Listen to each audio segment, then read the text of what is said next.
They're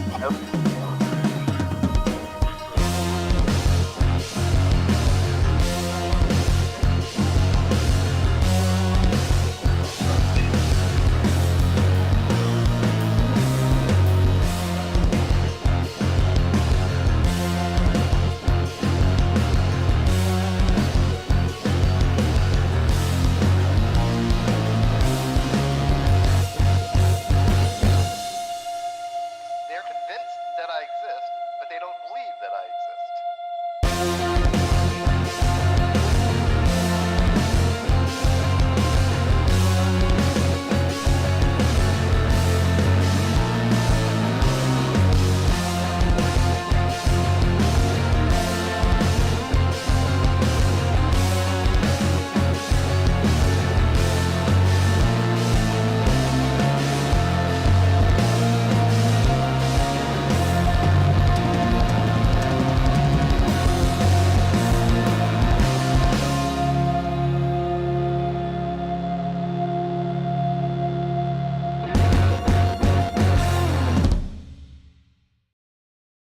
All right. Well, I messed up a little bit on the text there, but that's okay. And why am I showing that? That's not what I want to show. That's you guys. Let me show this. Wow. So yeah, so I'd like to thank the Paradox Twin for that song. That was really a cool tune. I like that. I'm going to be using that. So I don't know why this is not showing what I wanted to show here. Try this real quick here. And try that. Get this all set up properly. There we go. That's the notes. That's what I want to see. I want to make sure that the chat is working right. Now, I have a couple different ways I'm doing the chat, and I'm also testing as I'm doing this because last time when we did the stream, the GPU was overheated. Now, I have fixed that problem, I think. At least got a fan on it. However, Ben is not joining me in this particular stream. He'll be here Sunday. That's fine. So we'll be doing some axiological stuff and modal stuff, dealing with modal ontological arguments on Sunday. But today I kind of wanted to go over this, but I want to make sure that my chat is working. So I don't know why the chat's not working. You guys not see it coming up on the outside? And make sure that you can actually hear me as well, because that would help. Why is the chat not working? Let me try this. It should capture that. Try that. Doing anything?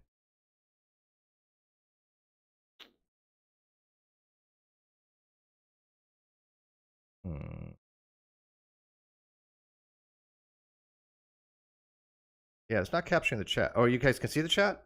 Is it capturing it? Because I don't see it on the outside, but I'm not really.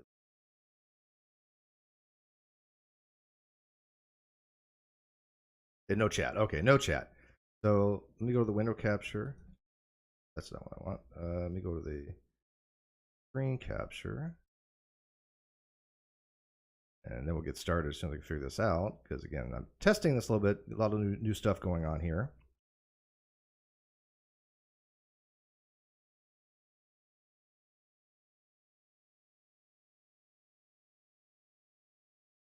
There we go.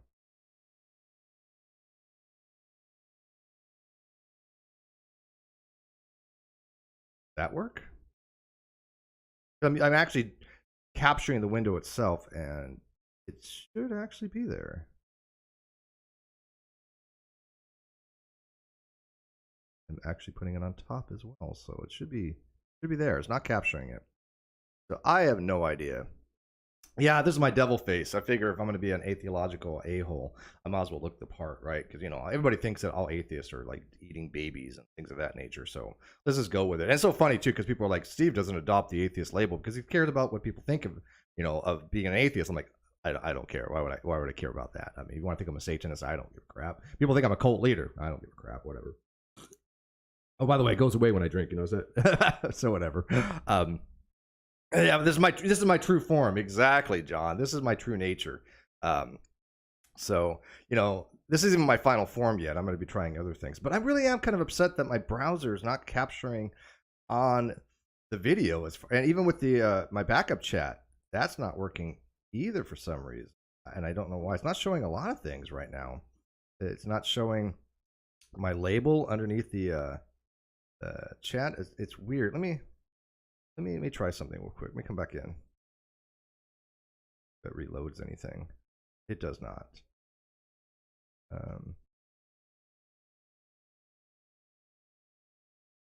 Really odd, right? Not showing quite a few things. It's just a glitch in the matrix, I guess. I have no idea. But I guess you guys are going to have to live without having the chat on the screen this particular stream. Whatever. I look great. What are you talking? Did you guys see me last night? I was actually on Aaron's channel, and I had put on a filter that called Mirror or something, and it made me into a female form. And I got to tell you, I think I look pretty. I look really pretty as a female.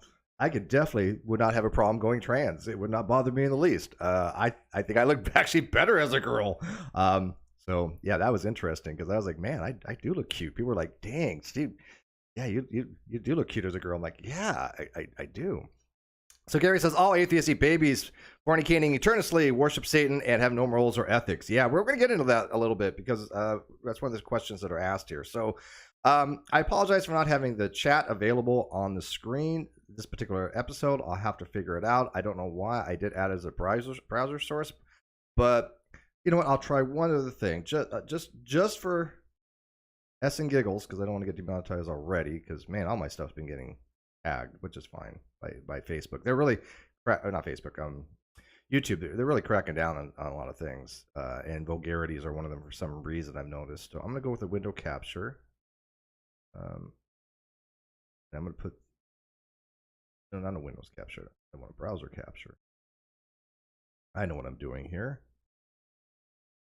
Don't do that either. Browser capture.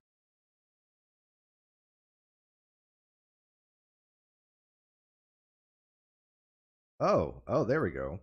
Now you guys can see it. That actually worked.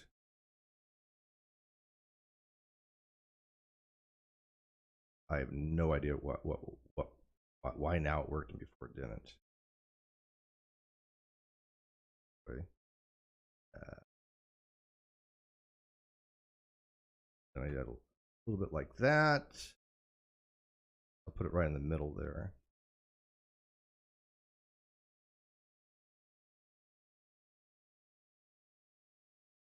Well, not the best way to do it, but it works.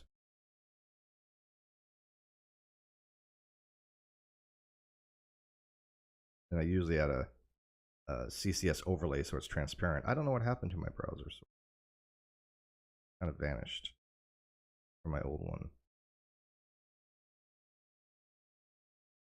Get anywhere.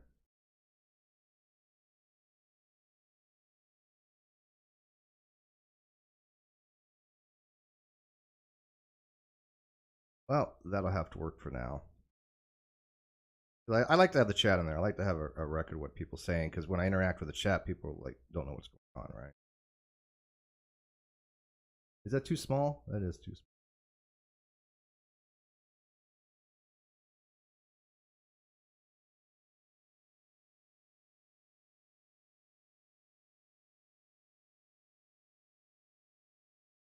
I don't want the icon.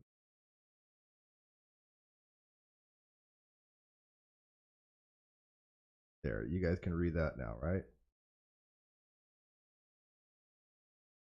Much better. At least for now. All right, so let's kind of dive in what we're going to be talking about today, because that's what you're here for, not for the chat. It's attention to the chat. But all right, so a while back, one of my friends, Joe from Answers and Reason, actually two of my friends, Joe and Dave, they're both part of Answers and Reason, did a video which I kind of piecemealed. I didn't watch the whole thing straightforward. I just haven't had the time, but it basically was talking about 10 questions for atheists that are out there. A lot of people have responded. I don't remember who originally posed some of these things. A lot of these questions have been around for a while, but Joe had asked these questions on his channel, and he had a lot of interesting responses as far as the comment section. Some of them were actually pretty decent. Some of them were absolute horse crap. It's a shame that atheists don't know how to answer these kinds of questions when they're dealing with philosophical topics. One of the things that we'll be doing on Atheological Aholes is trying to help atheists answer these types of questions in more effective ways and talk about atheism. I had a gentleman today say atheism is, again, just a lack of belief and there's nothing more to it. I'm like, well, then you have nothing really to discuss, because, you know, what is my interest in you? If that's all you think atheism is, fine, you go for it, do your thing. But unfortunately, that doesn't help you convince any theists that they're wrong. It doesn't help you change any arguments. It doesn't help you change any minds. And certainly when a theist or even an atheist comes with you with an argument, you have no idea how to properly attack it. So this show, the Atheological Aholes, is not for that kind of atheist. It's not for the Matt Dillahunty type of atheist. It's not for the atheist experienced type of atheist. It's for the type of atheist that wants to learn about atheology and atheism and become better at the discussions and better at the argumentation and better at the assailing of theist arguments and better at the promotion of atheist arguments. Even though I'm not an atheist, there's some validity for some of these things. There's some reasons why some arguments are better than others. We will be discussing that with various people who come on the show. Again, I have been on Sunday, and then whoever wants to join next week, I'm going to try to have a co-host with Joe for a week. This is a solo project of mine. But if people that know philosophy want to come on and they want to discuss these topics, I'm more than happy to do that, because it is plural, Aholes, right? But it's not just including me, it's including all you guys, right? It's including all you guys that, self-proclaimed atheists that want to learn about atheism. So let's kind of dive into these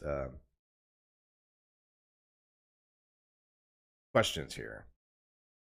Let's see.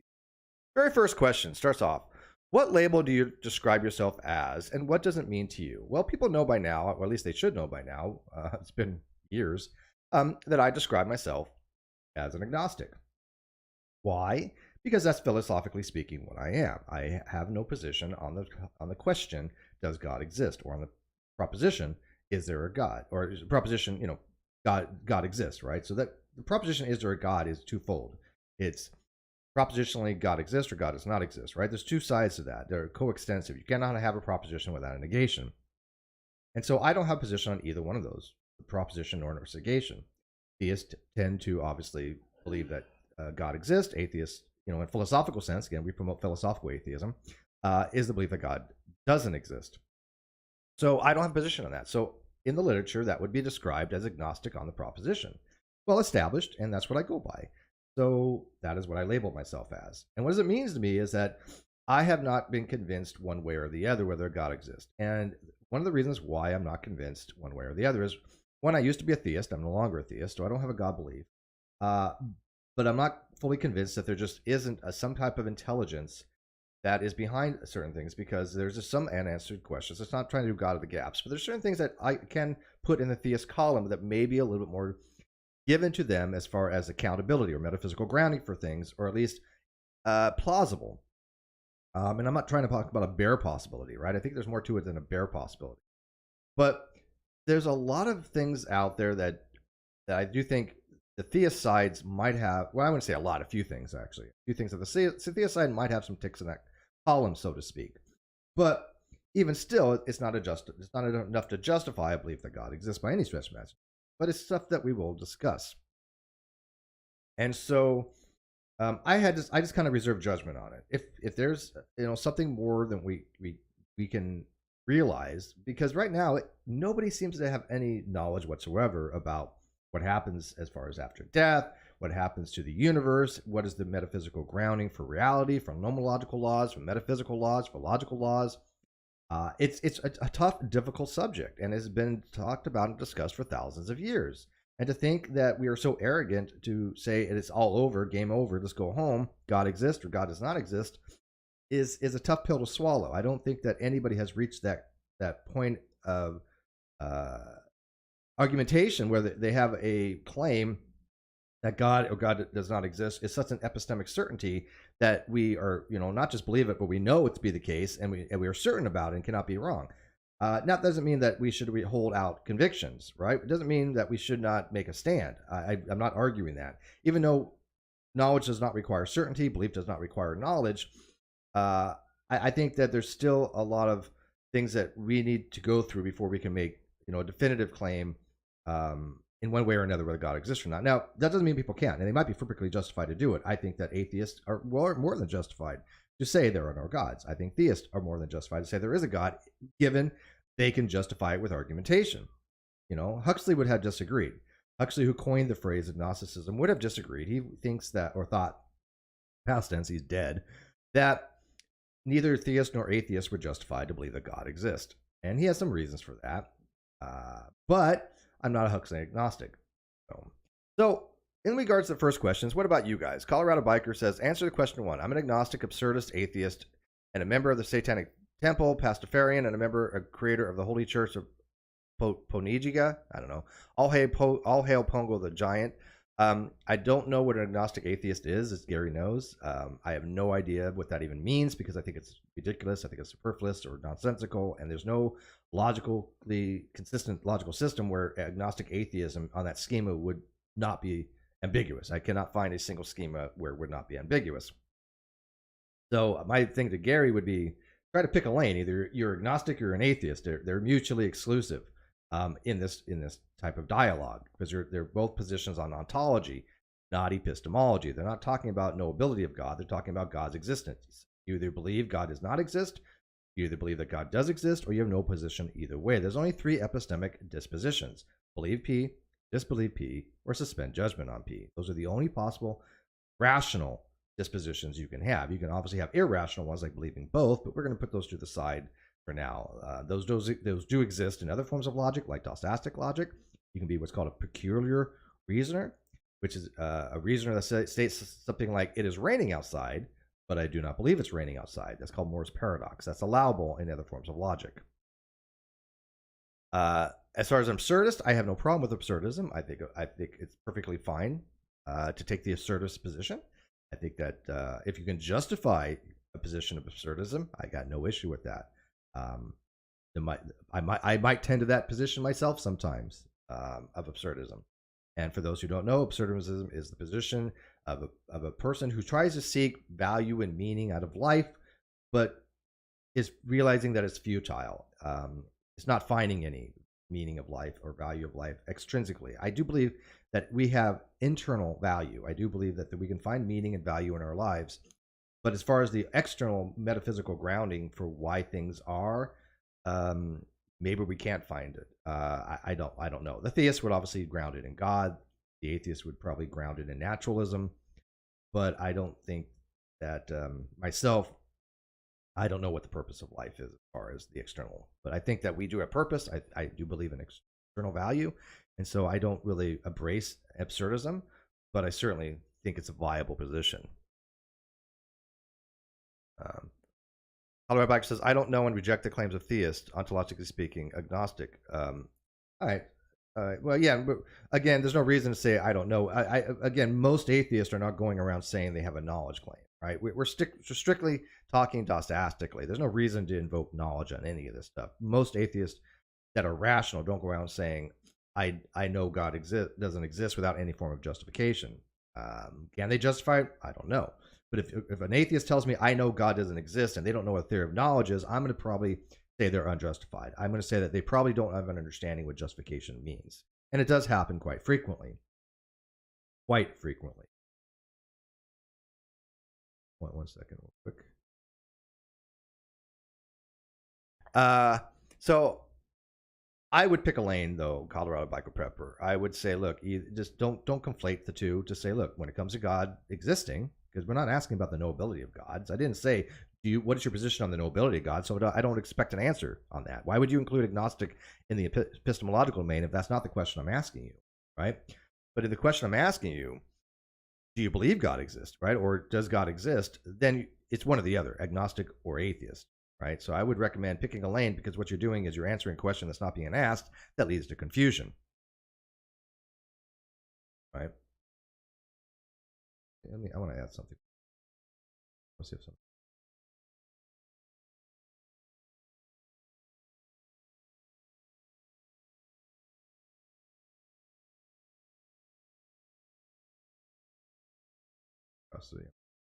I don't know. These philosophical things generally don't get which is fine. I do them for myself and people can watch afterward. All right, so number 2. You guys good on that? Do you guys want to answer that in the live chat? What your position is on this? I asked Suri and she told me in a very sexy Aussie accent that I'm an atheist. Yeah. By the way, if you do ask Alexa what the definition of atheism is, she'll tell you that it's the belief or theory that God does not exist, which is, again, usually that's what it is. Let me see if you guys can hear her. Hey, Alexa, what's the definition of atheism? Atheism is usually an end. Doctrinal belief, no God. For more, Alexa, thank you. Alexa, stop. Yeah, there you go. So you guys could hear that, I assume. So that I agree with her 100%. I put that in a Facebook group, and people were losing their minds. And most of the answers were extremely poor. They were like, "Well, you didn't prove your God." I'm like, "What God?" I have a lot of people in Facebook groups. So like, "Well, you didn't prove your God." I'm like, "What the hell does that got to do with anything? I'm not religious. I don't believe in a God." But this is the poor type of argumentation that this show is going to point out. When atheists do stupid things like that, instead of addressing what is being talked about, and they just throw hyperbole out there and throw away rhetorical statements for no reason, it means they have no rejoinder. It means they have no argument, no counter argument. And it shows they have a very weak position. And it makes all of us non-believers look poor. I'm a non-believer. I don't want to be categorized with people that make that kind of piss poor argumentation. Right? Yes, Modern thinks I'm seductive. You like this, don't you? I know you do. I know. This is your type. Oh no, my real form's coming out. Okay. My devil face. Does anybody else want to answer this question before we move on to the next one? What label do you take for yourself and why? Give it a little 30 seconds. Does that make sense, Colorado Black Pepper, by the way? I mean, do you want to adjust your position on that so you don't confuse people? I know. I don't think it's fair about fair play. Look, you don't want, if you're complaining that they're trying to confuse people, why take that road? Because then you're no different than them. Then they can just say, look, you're doing this, and they're not going to be recognizing themselves. I think it's a very poor way to use argumentation to confuse people. It just serves no purpose. You know. Somebody points out the Facebook atheist groups are absolutely comical. Oh, I completely agree with you on, to say the least. And yes, by the way, I do use dark mode. I don't know why the chat is light. Whatever.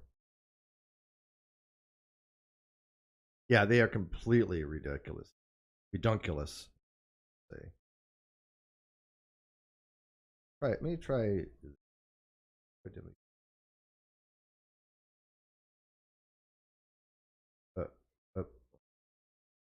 I guess, it doesn't really. I'll fix it.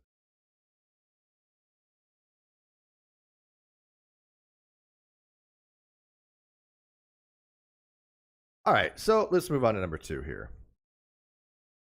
John says agnostic atheist is akin to theistic atheist. Yeah, it just makes no sense.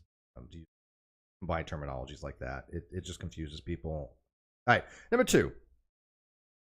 Have you ever believed in what? Yes, I was a theist. I was Mormon. I was baptized when I was 17.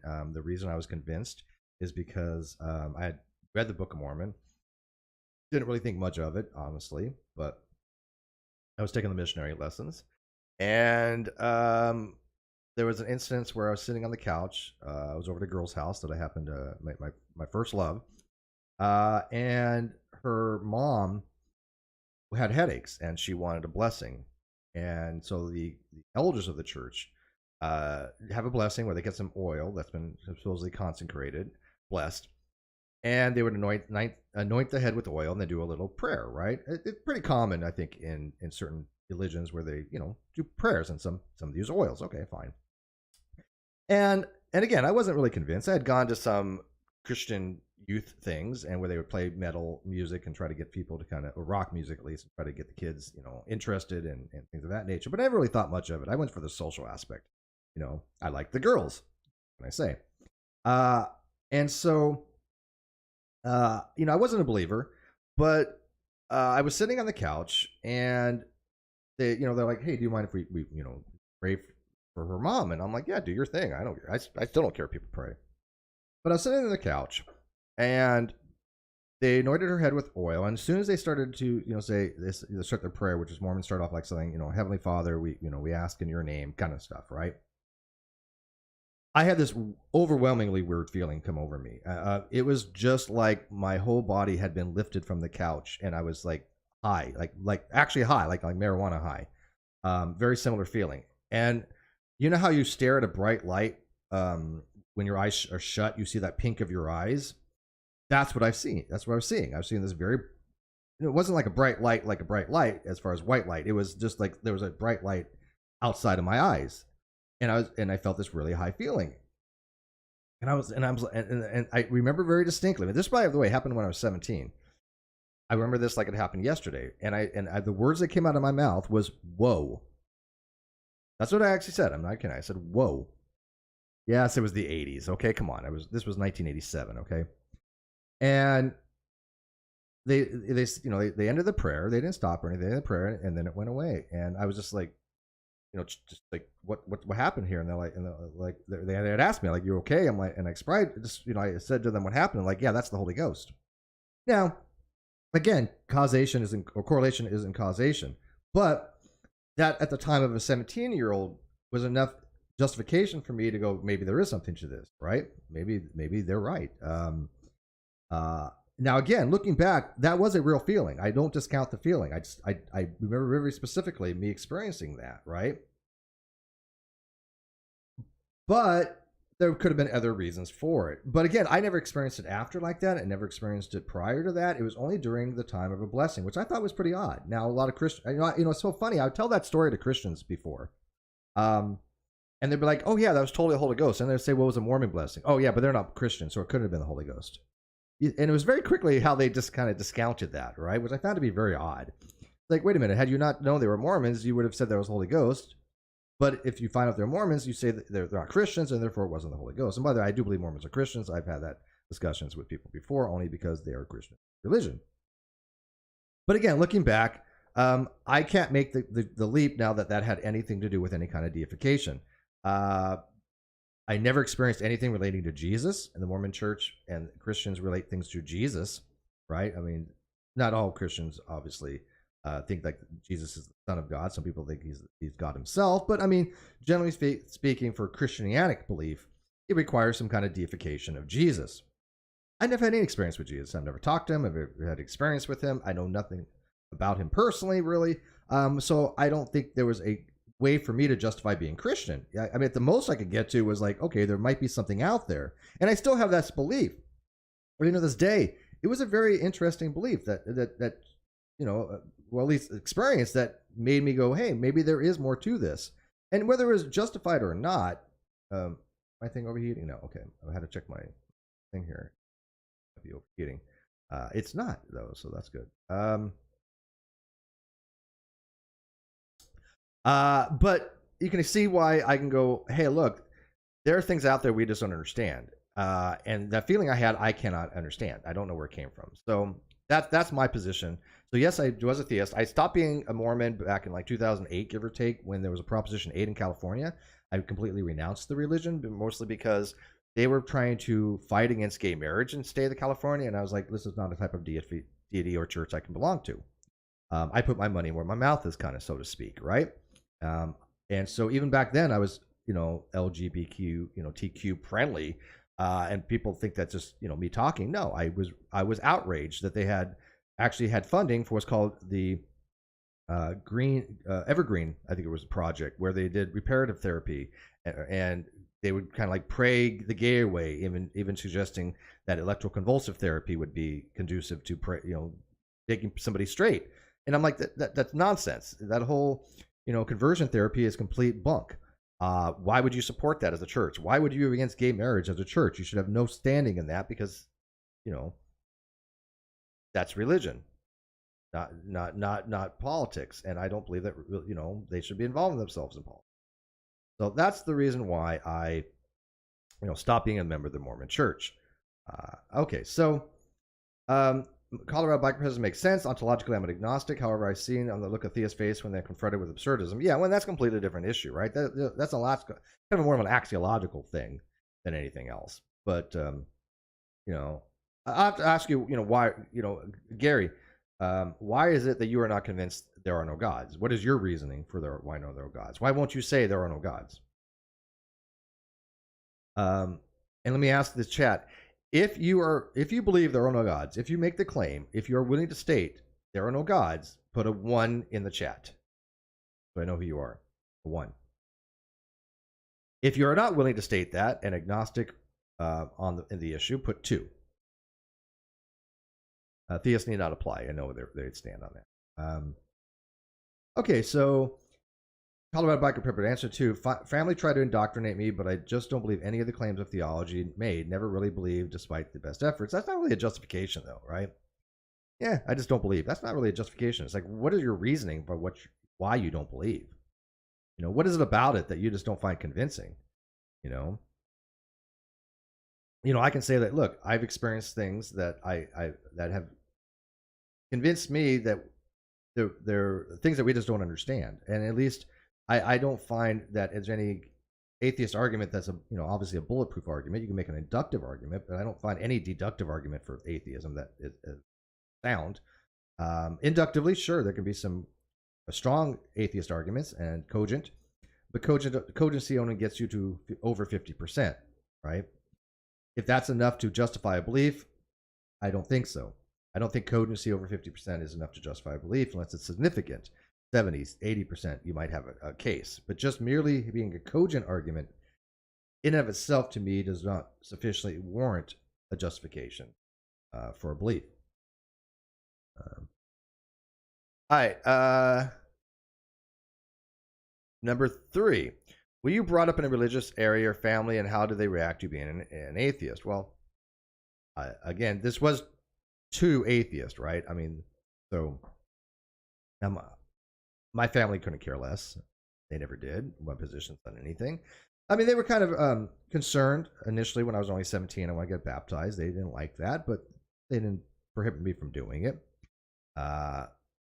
Didn't come from a religious family. My cousins are religious. I have a couple cousins that are very, very, very evangelistic Christians. Had a couple aunts that were evangelistic Christians. So my family back in Kansas, yeah, I would say that they're very religious. They have never once made any comments on any of my postings or said anything. They don't have any say whatsoever on it. They don't care. As far as my area that I grew up in, it was not really a religious area per se. They had obviously churches like any other area, but it was Orange County, and I wouldn't consider Orange County to be like the Bible Belt. Clearly, completely different areas. Number 4. What arguments or evidence do you find most convincing against the existence of gods or various religions? Well, again, these are.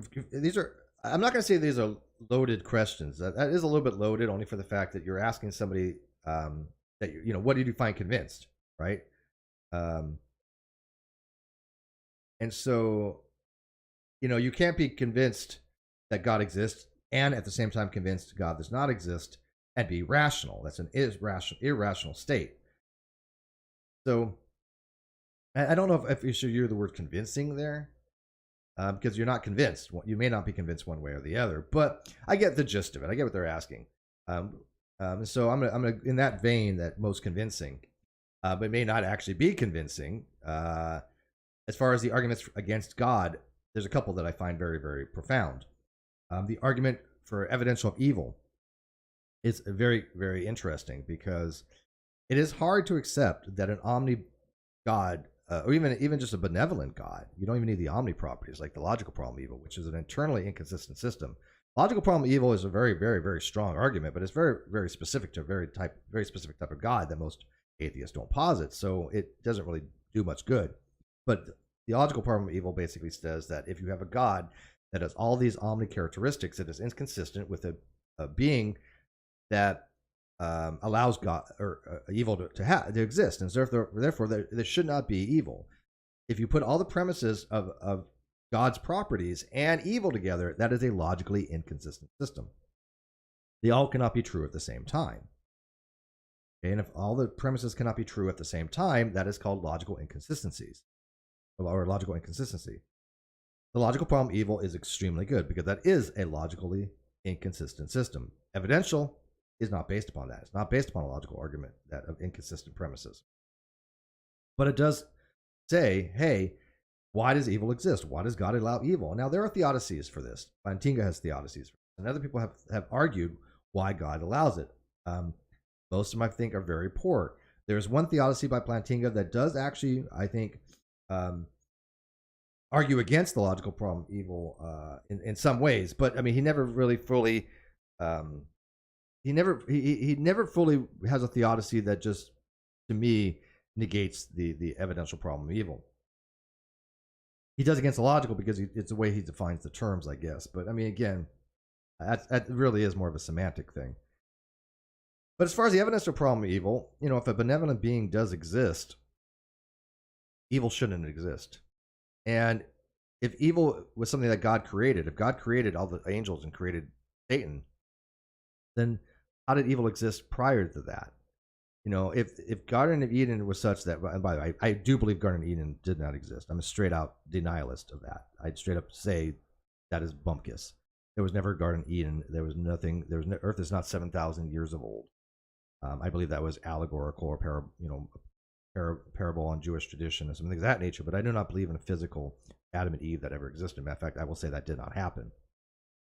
But where was this evil prior to the angels being formed, or prior to Satan? Right? I mean, think about this. If God is eternal, and let's forget the temporal aspects. Let's say God is eternal, and He created evil. Well, at some point in time, evil did not exist then. Right? And at some point in time prior to evil existing, then how would the angels or Satan know about evil? How are they being held accountable? If Satan rebelled and the 1/3 of host of heavens rebelled, how would they even know what evil is? Eve had to eat supposedly of the apple to know good and evil, and that's not exactly, from what I understand, the true story.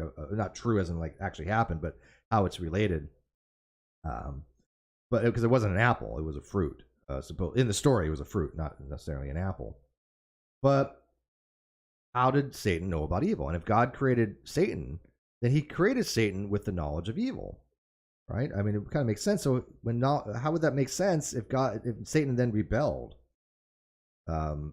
Because God created him to do so.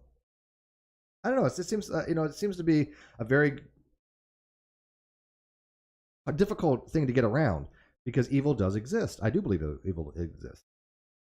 As far as other arguments, I think the appealing to theoretical virtues that Oppie does is saying that, look, if we want to have an explanation or a metaphysical explanation for things, which is a reason for things to kind of ground and explain, then God does not meet the conditions for theoretical virtues, which are simplicity,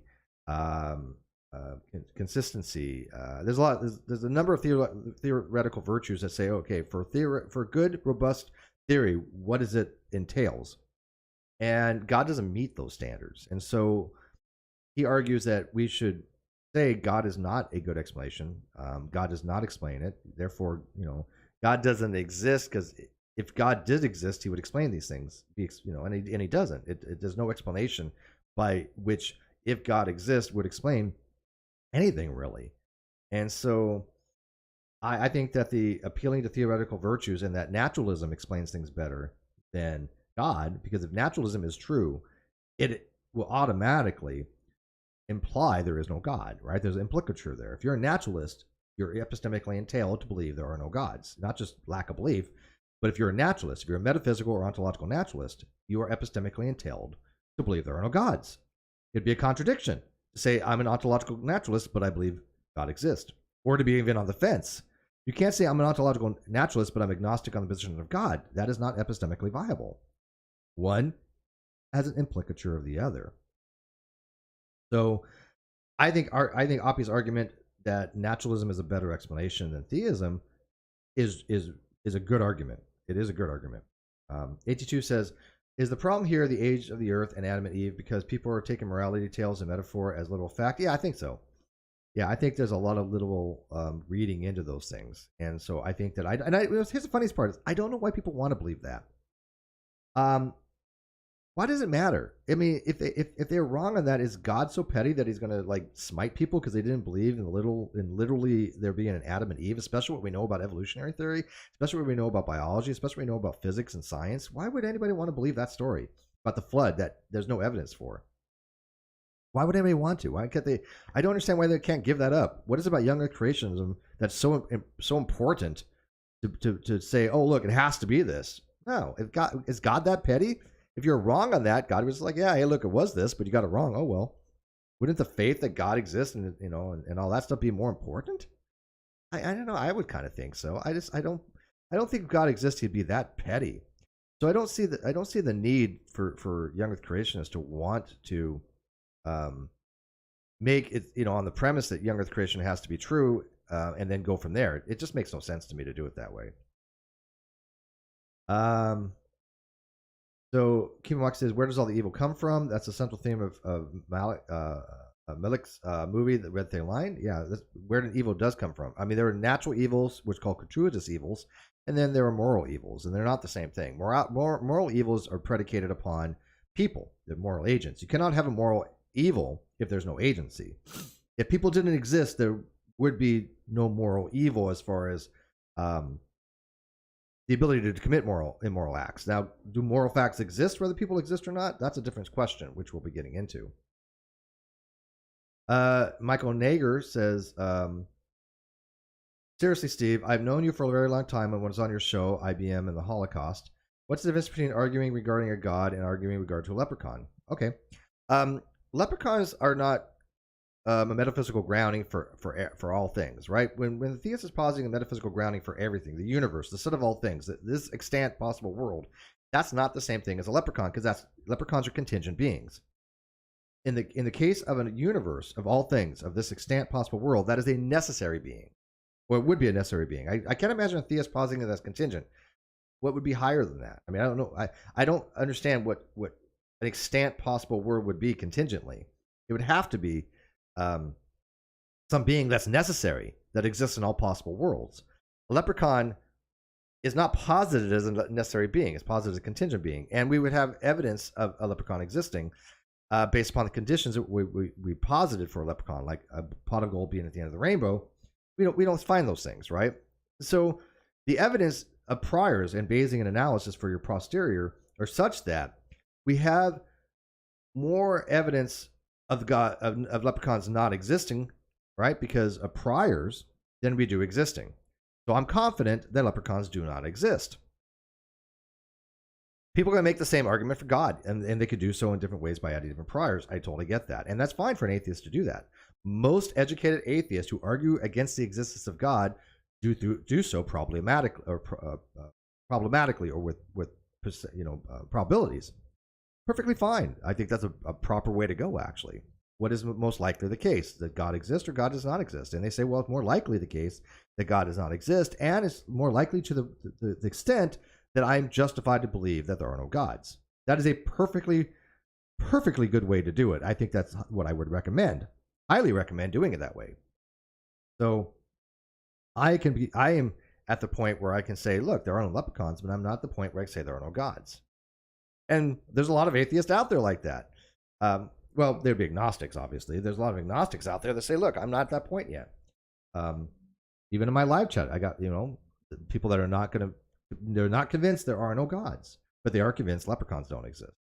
Because one is a contingent being, and contingent beings are beings that don't have to exist in all possible worlds. They have to exist in one, at least one. They can exist in more, but leprechauns do exist in some possible world, just not this one, right? Because they're contingent. Does that answer your question, Michael? All right. Moving on to the next question. Oh, let me see if I can find another argument. The problem from divine hiddenness is, I think, is a really good argument against God. I am what's called a non-resistant non-believer. God exists. I'm open to it, and I'd be cool to know such knowledge if it's even knowable. But I mean, but I'm fine with it. I don't outright reject God. If he existed, I wouldn't be like, hey, I'm gonna, yes, you exist. You're sitting here talking to me, but you know what? I don't want to have anything to do with you. I wouldn't do that. I would like to know more. I would like to ask him questions, if that was the case. I'm very inquisitive. So I'm a non-resistant non-believer. But the problem with divine hiddenness, or not, it's not a problem with it, but the problem that it states for divine hiddenness, or the argument from silence, is that God doesn't reveal himself to the non-believer. God has been silent. God used to interact with people 2,000 years ago. He used to walk with man, supposedly. He would have signs and miracles and wonders, which we don't see nowadays. Every time we do investigate things that are signs, miracles, and wonders, we find a naturalistic explanation almost every single time. And if we don't, we just leave it as an unknown. Science cannot, obviously, address the God claim. So it can't say this was attributed to a deity. What it can say is, here's a naturalistic explanation for what we're observing. If you see a statue in a church crying red tears, and we investigate that, science can say, we've done an analysis, the tears are sewage water. We can do this. That's perfectly fine. What the science can't say is we are unable to determine what it is, ergo God. That is prohibited by methodological naturalism, which is philosophy. Science is guided by philosophy. So those are my three real strong ones. If you're an atheist and you appeal to argument from theoretical virtues, which is again by Oppie, he didn't call it that, by the way. That's my name for his argument. And the evidential problem, evil, and the problem of divine hiddenness, you are fully justified to believe there are no gods, in my opinion. Okay, so when people say, "Well, how do atheists prove God doesn't exist?" They don't have to. That's not their claim. If you say I can prove God exists or does not exist, that's a whole different ballgame, and I'd be interested in that. But if you say, look, I claim there are no gods, and I'm appealing to these three arguments, perfectly fine. Perfectly fine to do that. And I think a lot of people that are fence sitters are not looking at those types of arguments properly to justify beliefs that there are no gods, because they're afraid if they say, I believe there's no gods, they have a burden of proof, which they do, and their burden of proof are those three arguments. I think those three arguments alone are enough to meet burden of proof and justify it. Burden of proof does not mean you have to prove anything. Burden of proof just means you have to justify an epistemology. So, but my issue is a lot of people do, I think, believe there are no gods, but fence sit as an agnostic when it comes to these arguments because they don't want to have these types of discussions that involve any kind of real thinking. Those are the lazy atheists. I get, and the theists have them too. The theists call them easy believing, I guess, right? So any theist listening, you guys are familiar with easy believing. I think the equivalent that the atheist community has is lack of belief, atheism, and defaulting to this agnostic position where they say, well, I don't have a position either way, but I'm an atheist, which makes no sense to me, but whatever. But they don't want to be able to articulate why they don't have a position. They don't want to articulate why they believe God exists, if that is actually the case. Okay, so moving on to question 5. What arguments or other evidence do you find most convincing and thought-provoking for the existence of a deity? I have to disagree with Dawkins on this particular point. On a few things I do, but I mean on this one, he actually does not like the argument from aesthetics. I happen to like the argument from aesthetics. I think that when it comes to things like why do we have aesthetics? Why do we find things to be beautiful? Why is there perfect forms? I think kind of goes in the theist column a little bit. They can much more easily explain aesthetics than a naturalistic viewpoint, I think. Because, if God exists, then, he's grounding that aesthetics of what is a perfect being, right? So if he is a perfect being, we can have perfect forms. It can be a perfect circle, perfect triangle, and then be based upon perfection upon that archetype, which would be, again, something that may or may not exist in some kind of Platonic realm, so to speak. But we have an objective beauty, right? There is such thing as objective beauty. People say, no, beauty's subjective. Well, I disagree. There is obviously subjective beauty. People would find people attractive or not. That's subjective. But when it comes to an objective thing of what aesthetically would be beautiful, and what they mean by beauty as in far as aesthetics, a perfect circle is objectively beautiful because it is a perfect circle. Right? You don't have to, it doesn't mean you have to find it attractive. That's not what it means. This is, again, people that get into these discussions don't seem to realize that these words have very nuanced meanings in these types of philosophical conversations. So you don't have to find a circle beautiful, but you have to recognize objectively that isn't a perfect circle, if it is in fact a perfect circle. I don't believe perfect circles exist. So, but I do believe that there is such thing as objective beauty. Whether we can obtain it or not, or recognize it or not, that's a different question. But the fact that we most of us sense some kind of awe in looking at certain things like a beautiful picture, a sunset, music, the sense that we feel. I think most people recognize that there is some kind of sensation, listen to music, that we feel awe. And that to me is objective. That to me is something that most people have. Now, how we like it or dislike it, yeah, we have a subjective evaluation of it. But that's a very different position. So I do think objective beauty does exist. But again, I think that's slightly more advantageous from the theist column of how to ground aesthetics than purely from a naturalistic view. Also, again, I think as far as the necessary being, as far as agency, we have intentionalities. we are conscious beings, and there's a huge thing on philosophy of mind about how are we able to do certain things consciously, what's called the hard problem of consciousness. How is it that I have a thought, and that thought translates into an actual action? Because thoughts have no force to them, right? They have no ability to cause action.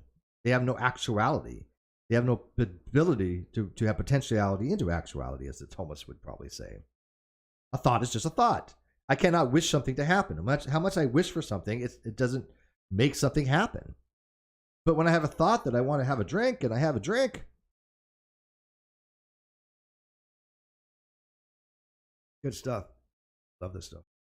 Then, how is it that my thought, which is conceptual, produced that action? What's the mechanism for that? From a materialistic point of view, that's a very, very, very difficult question. The theory of mind is very, very difficult. I do tend to what's called non-reduction physicalism. I believe that it is more than just reducing down to some kind of physical brain states, which is the common, I think, most common position. I do kind of tend to properly dualism to some degree, and I do find that it's very difficult to distinguish that between what's called property dualism and epiphenomenalism, but I deny what's called source dualism. I don't think that the physical and the mind, the brain and the mind, I don't think are comprised of vastly two different substances that have some kind of being to it. Now, I do have a liking to what's called neutral monism. So I can tend to that as well. I go back and forth. Neutral monism says that yes, physical and mental are two different things, but they're comprised of one thing.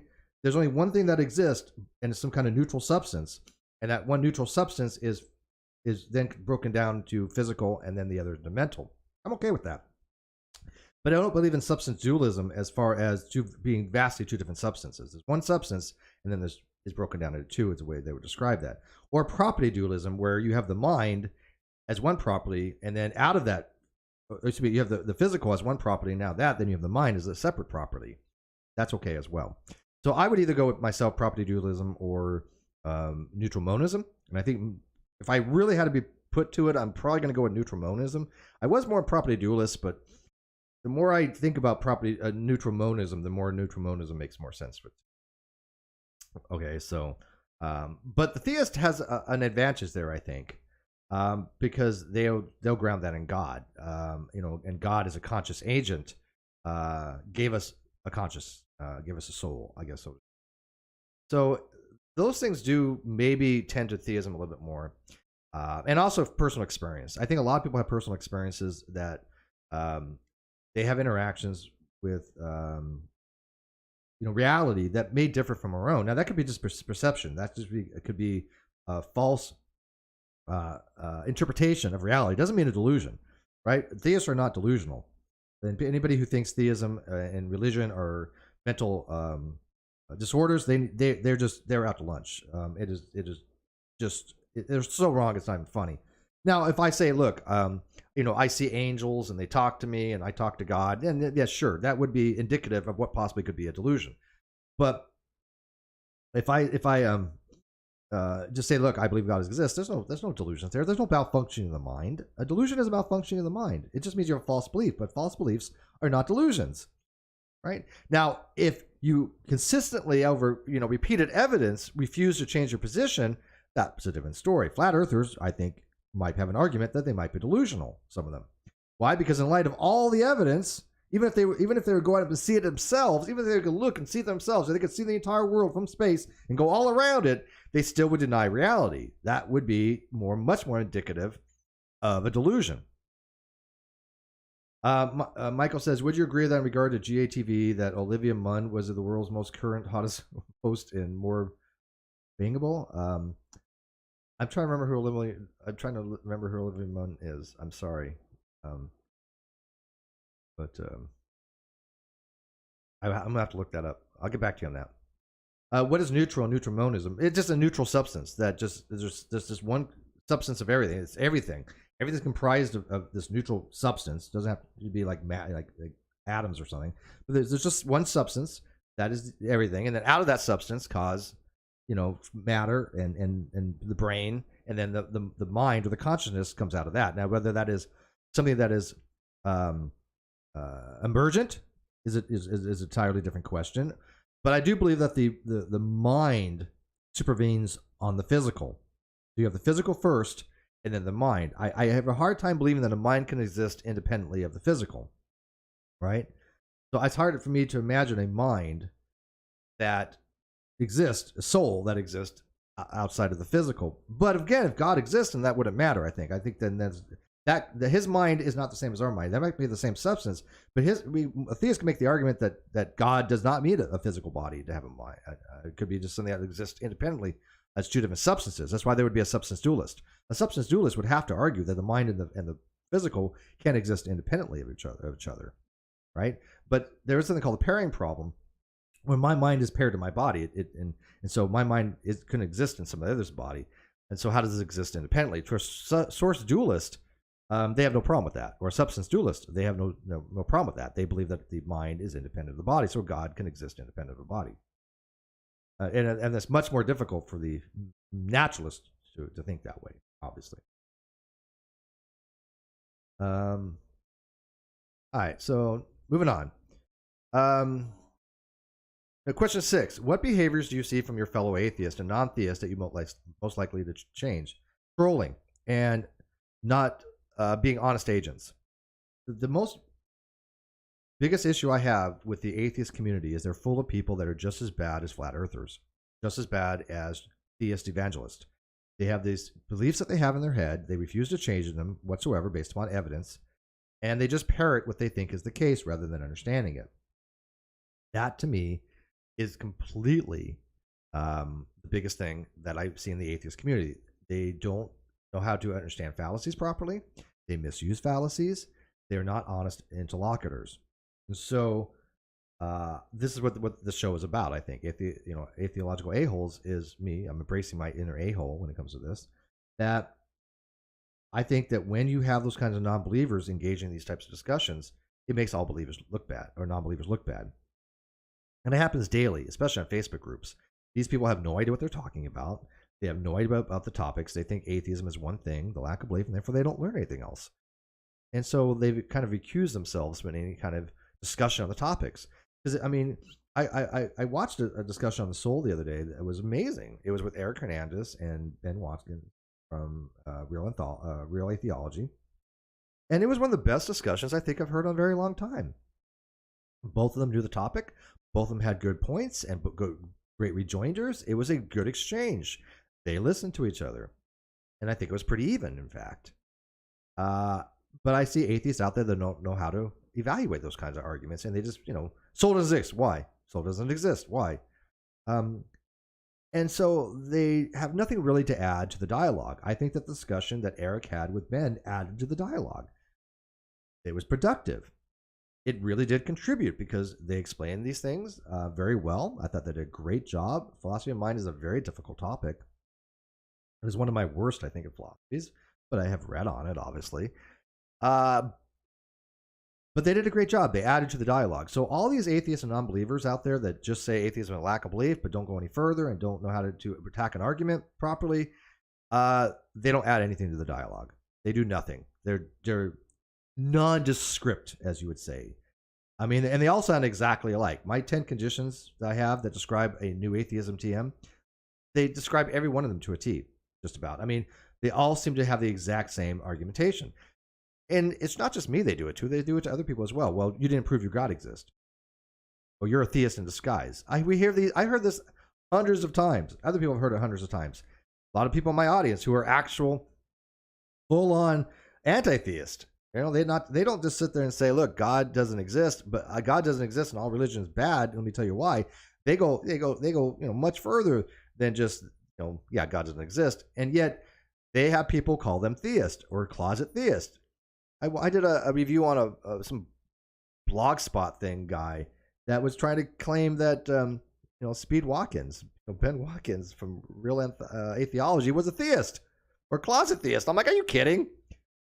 And like I said, I was just in a Facebook group where they accused me of being a religious person, have religiosity and a theist, and I'm like, what? I'm like, then yeah, you've accused yourself. I want to make sure I'm not having any avatars on there just in case somebody gives me a thing. Thank you, Kawasa. Kawasa says for 5,001. In my opinion, there's too much ill will that use stuff like fallacies not as a tool, but to push better convo, but to use as a gotcha trap with malice. Absolutely, dude. You are spot on. Because one, they don't understand the fallacies properly. They just don't. And two, they think it's a counter to everything, and it's not. And first of all, you can say this is a fallacy, but it doesn't mean you've negated the conclusion. This means you've negated a possible reason to accept the premises. Or think the argument's weak, that's fine. But there is such thing as a fallacy by saying, look, yeah, you have bad argumentation, but the conclusion is still true, right? To say a conclusion is false merely because it has an informal fallacy or any kind of fallacy, even a deductive fallacy, is a fallacy unto itself. I can have a deductively invalid argument that has a true conclusion. This doesn't mean that the conclusion is guaranteed through the argument. So you can say, look, you haven't guaranteed the conclusion of the deductive argument, so your deductive argument isn't valid, but your conclusion is still true. But if my conclusion is A equals A, let's say I could deductively prove in law of identity, which I don't think you can, but let's say that you can, whatever. But let's say that my conclusion is A equals A. Well, no, I guess you could. I take the bet. Maybe you kind of could. You could deductively do it just through a simple modus ponens. But let's say that I conclude that A equals A. And you say, well, hey, Steve, you used, a fallacy in your argument. You had, affirming the consequent in your argument. Therefore, it's deductively invalid. Okay. But that doesn't mean that the conclusion isn't true. It's still A equals A. Right? So you can't say the conclusion is false based upon a fallacy. But they're using fallacies as some kind of, catch-all. If they don't know how to like for example, my arguments, if they don't know how to argue against my arguments, it's just, oh, you're straw manning. What? No, I'm not.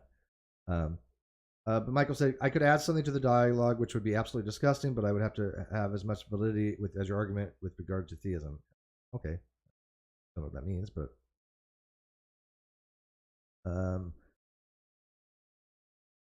Maki says epistemic luck and the swampy problem. Well, those deal with theories of epistemic justification for the knowledge, right? I mean, obviously, with justified true belief, you're always going to have epistemic luck.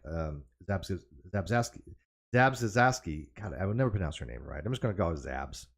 From now on, Zabzaski.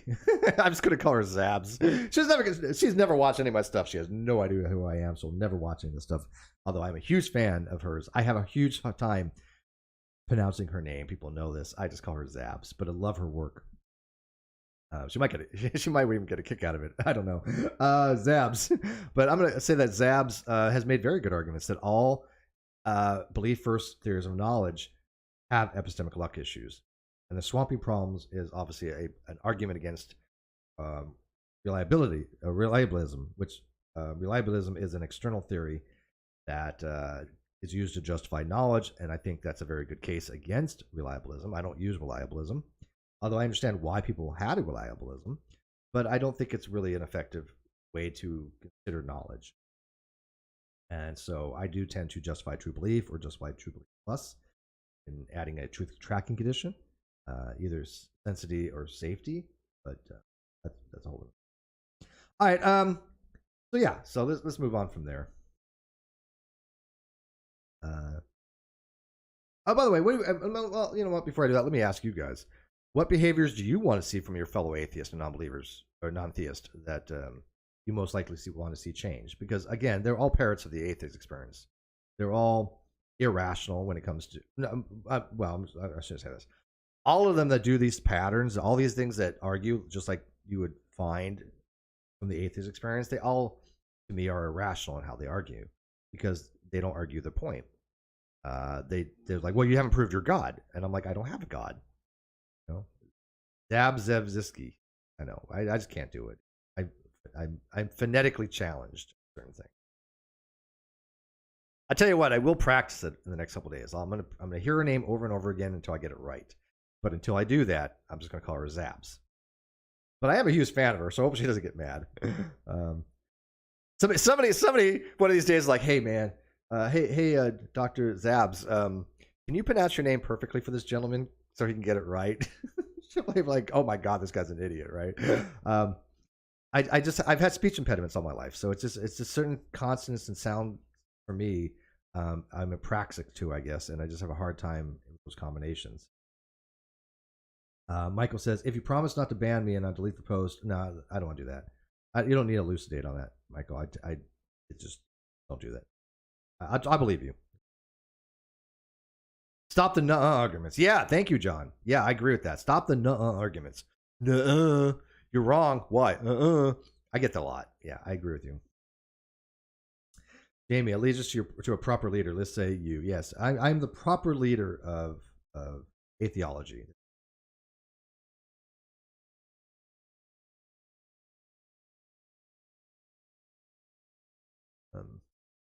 Something wrong with being, de facto, leaders in positions of power.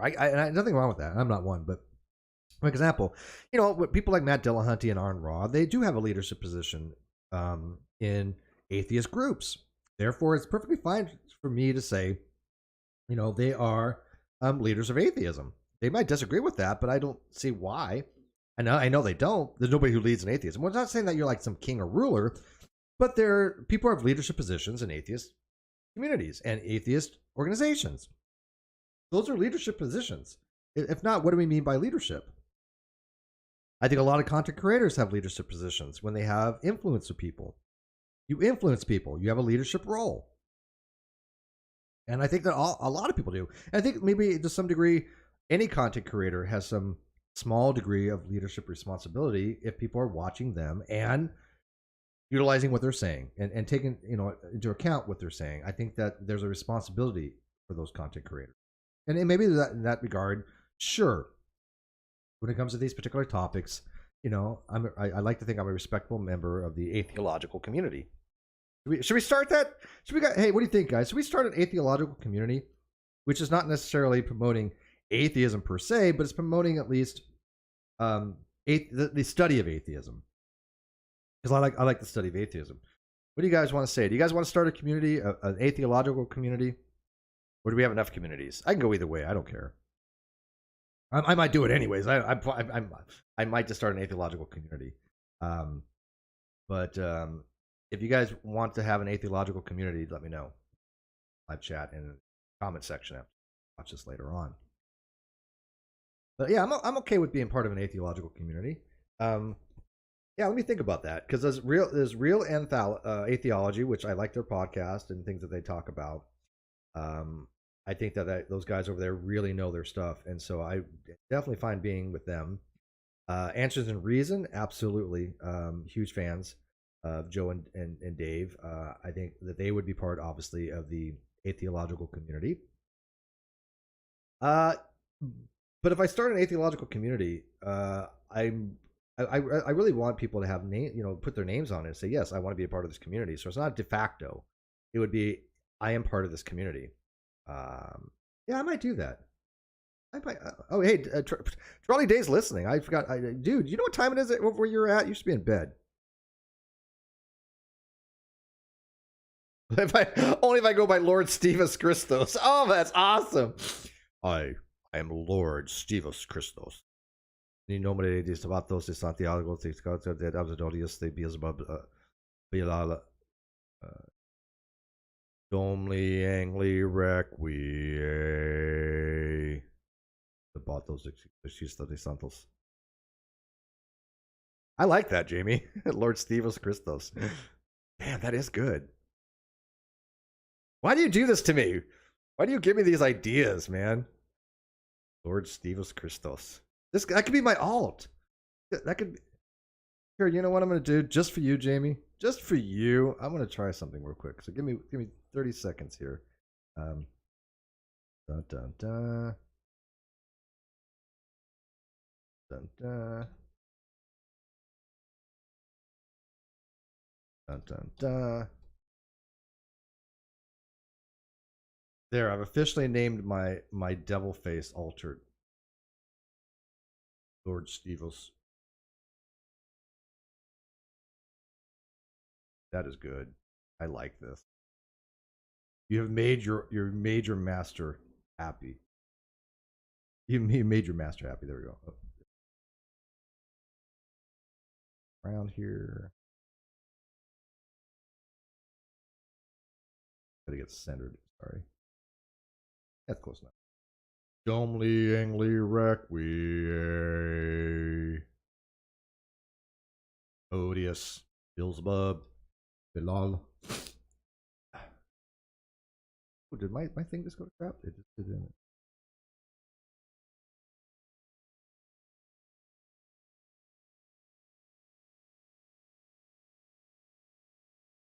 Huh. Different. I don't know.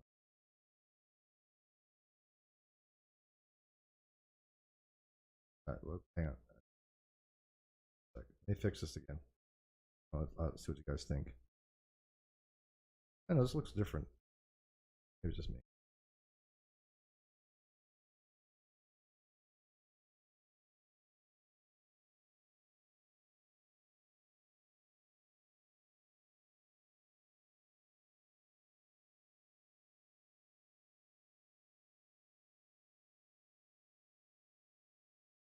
I don't want to move the whole frame. Now you can see it. Perfect. Is that better, guys? Lord Stevos Christos. All right, let me read what you guys think. Use that clip where I put you in Pulp Fiction. That was cool. I have that. Yeah, I still have that, Jamie. I like the fun debate chat here. Abstinence. Thank you. All right, so who's in on the atheological group community? The AC. We'll call it the AC. The AC something. Atheological. AAC. Yeah, the AAC. The Atheological A-hole group. Wouldn't that just be Atheological A-holes community? AAC. You guys down with that? Or do you want it to be called? Do you want it to be called Atheological community or the Atheological A-hole community? I just think AAC. Atheological community sounds better. The show is Atheological A-holes. What is called AC? All right, that's it. Atheological community. Michael says, to answer your question, I go about my life and help people. I don't go about my life telling people how to treat others. That's my atheism. That's not atheism. That has to do with your ethical framework. It has nothing to do with atheism. Nothing to do with atheism. That has to do with how you go about your existence and your ethical things that you don't feel like you have any kind of responsibility, duty, or onus to change somebody's mind or fix any wrongs or fix any false beliefs, and that's fine. I mean, I'm not saying this one way or another, but that's an argument toward ethics, not towards atheism. No, that has nothing to do with atheism. All right. So, okay. So Dave's already in. Anybody else want to be in the atheological community? Let me know. Tell me you do, if or don't. But I'm gonna start one. I think that I am. All right. James says the problem with consciousness that has really driven a wedge between me and my past atheism. Problem consciousness is hard, and I think that a lot of intellectually lazy atheists don't want to deal with that subject, right? But they've recused themselves. That lazy atheists have recused themselves from these types of discussions. AL community of atheologists in the ACA. Oh, Kawasa, stop it! Stop it! The problem I have with that is that it would be so confusing with the other ACA, right? I get where you went with that, right? I totally get where you were, and that is good. But wouldn't that be confusing? Wouldn't that be confusing, Kawasa? Atheology is a study of atheism. Atheology is a position that atheism is justified or justifiable, and some versions of atheology go so far to say that atheism is not only justified but should be the position that people have of atheism, that people should be atheists. So they will argue that from an axiological point, so to speak, that there's more value to be atheist than there is theist, and they would argue that people are justified to be atheist. But the way I'm using atheology is that the way that it is mostly described is basically just a study of atheism, and that atheism is justifiable. Okay, doesn't mean you have to accept it. I don't go so far to say you have to. because I'm not atheist. Right? So I don't even accept atheism. But I find the topic extremely interesting. I like atheology as a subject. Just like people can study the Bible but not believe that it's the word of God, right? They can study religion and not be religious. I can quote study, colloquially speaking, atheism and not be atheist. I can study atheology, atheist, talk about atheology. Ecclesiastical atheism. Yes, there you go. Lord Stevus Christos. So John Park's in. How am I gonna collect people's names for this? All right, so I tell you what, I've already got Trolley, and I know John. I probably won't remember, but in the comment section after this is rendered, after you be able to leave comments, which actually I think I don't know if you do now or not, but whatever. But once the comment section is ready, put in there that you want to become part of the atheological community. Then I'm going to make a list of names, avatars or whatever. It doesn't have to be your real name, obviously. And we'll start a little atheological community. It might only be a dozen people, right? That's fine. Might be 6 people. I have no idea. Actually, that is related to my ethos. My ethics are not derived from some mythical being such as a leprechaun. Well, my ethics are not divine. My ethics don't come from, derived from God either. So that's again not atheism. I mean, I can see you arguing it's derived from the fact that you have no God to appeal to. Obviously, you believe there are no gods. Therefore, you have. And I would assume, Michael, that you would be a naturalist, and so you have to find other ways to appeal for that. And so, under your ethical framework, under the auspice of the position that there are no gods, then yeah, I can kind of see that. James says, "Sign me up." Awesome. Like I said, I'm not going to remember everything now, so tell me in the live chat, but also tell me in the comment section afterwards. Okay, and I'll start that up. And I'm sure that Trolley Dave will include obviously Joe. Joe would be obviously sure. All right, what would you like to see from the atheist community? Well, I think we kind of answered that in the last question. I like to see the atheist community stop being irrational thinkers. I like to see them stop making personal attacks against people that have rational arguments. I like them to stop telling atheists that they're not atheist, like Speed Watkins. I would like to see them learning a little bit about logic. I would like to see them learning about atheology, and philosophy, and epistemology, and axiology, and start understanding the topics. I want them to get away from the AXP type atheism, because the AXP atheism, sure, it's like a gateway. I get that. The Atheist experience was a great gateway to atheism, but they don't promote atheism. They've never promoted atheism. They've promoted at best an agnostic position, but they don't promote atheism. What they promote is, I'm going to argue against theists and then make atheists look stupid kind of stuff, or try to. And they have the dumbest people calling in sometimes, and they do that for that very reason. And that's their show. I get it. No big deal.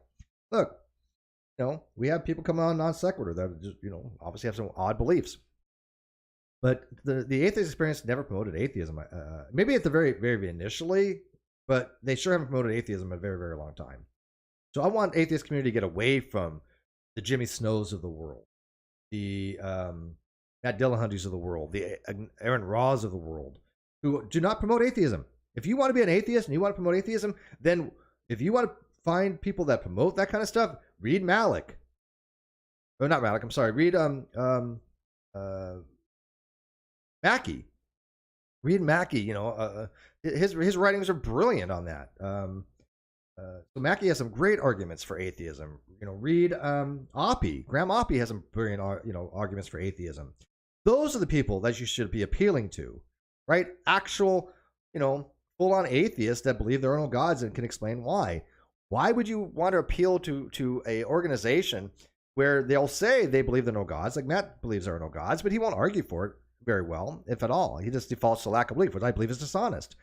Don't be disingenuous. Don't be dishonest. That's my thing. I want to see from the atheist community to stop being dishonest. So going back to the whole thing with the ACA, I love that. I love the ACA name for that. I really do. But I think it would be too confusing to have ACA, right? The Ahole community of atheologies.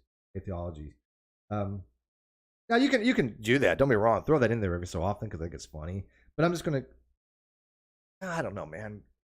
I do like that, the ACA. Should we really just appropriate that? I don't know. I'm going to have to think about that. Should it be the ACA, the Aholes community of atheology or atheologist, either or just the atheological community? I can go either way on that. I can go either way with that. Let me know what you guys think in the comment section. All right, that's what I want to see from the atheist community. Just stop arguing like flat earthers. Stop it. You're not helping anybody. Do you guys agree with that? Do you guys agree that atheists should stop doing that? Because you've all been witness to it. You've all seen it happen to not just me, but to yourselves as well. Kiwamaki said, I like to see them stop proclaiming ipse dixit, that the lack of belief idea is colloquial view held by the majority of atheists. They don't prove it. We'll love to say it. I absolutely agree. And you go to other parts of the world, it's not. It's only found really in America and very small groups of America. But worldwide, if you took an average, I think that the lack of belief is probably going to be in the minority. Right? So they're very, very egocentric to think that just because they think this way in some small pockets of rural America or in Texas, they apply it globally. And they do it ipse dixit. They don't argue for it. They just say this is by fiat. And they're wrong. Derek says they will turn the word appeal into the quote appeal to authority fallacy, but again, they don't know how to cite authors. Yeah, they do that all the time. Yeah, exactly. Need more caffeine.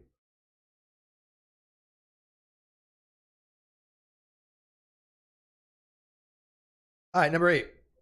Do moral statements express truth? All right.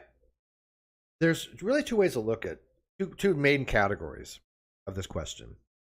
There's what's called moral cognitivists, and then there's moral non-cognitivists. Most people I talk to tend to moral cognitivism. That is the position that moral propositions do state moral facts. In moral cognitivism, there's two main subgroups. There's moral objectivist and moral subjectivist. The moral objectivist thinks that moral facts do exist, and they are in fact something that do exist independently whether we exist or not, but they are something that has an objectivity to them, grounded upon whatever your moral grounding is. Most people do eudaimonia, or flourishing of societies, which is a hypothetical imperative. That's fine. It's not categorical. Hypothetical imperative, which means goal-oriented. So if you have a specific goal in mind, which is the flourishing of society, you can build an objective moral framework from that, which what objective morality is predicated upon. I have no issue with that. The subjectivist says that no, all morals are subjective. I don't think that's the case. I think that, yes, sure, there's subjectivity involved, but I think that once we have a proper grounding of something, we can have an objective moral framework. And I do think there are objective moral facts that exist independently of subjective opinion. Which, for example, if we have an objective moral framework on eudaimonia, and I say, look, it is immoral to be cruel just for the sake of being cruel, that is objectively true. And I think all cultures would recognize that as well. Not that I'm trying to appeal to cultural relativism, but I think all societies have recognized that it harms society to be cruel just for the sake of being cruel. Most people would recognize that as an objective truth. And what are we talking about when we have moralities? It's to how we all get along in society. And I think that objectively we can learn that if that statement is true, if we harm people just for the sake of being cruel, societies would not flourish. That is an objective thing we could observe. And I think that all societies have observed that because we've seen societies not flourish when we have people that are evil and are cruel just for the sake of being cruel. Sociopaths, right? Most societies tend to frown upon sociopaths. This is an objective thing. And so when we were using these terms like objective, subjective, there's very specific things in there. Maki says, I feel an embedding problem coming on called freak. Yes, and of course, that's an argument against non-cognitivism, which is a good argument against non-cognitivism. But anyways, that's the difference between subjective and objective morals. In a nutshell, that's really, really a watered-down version for simplicity's sake.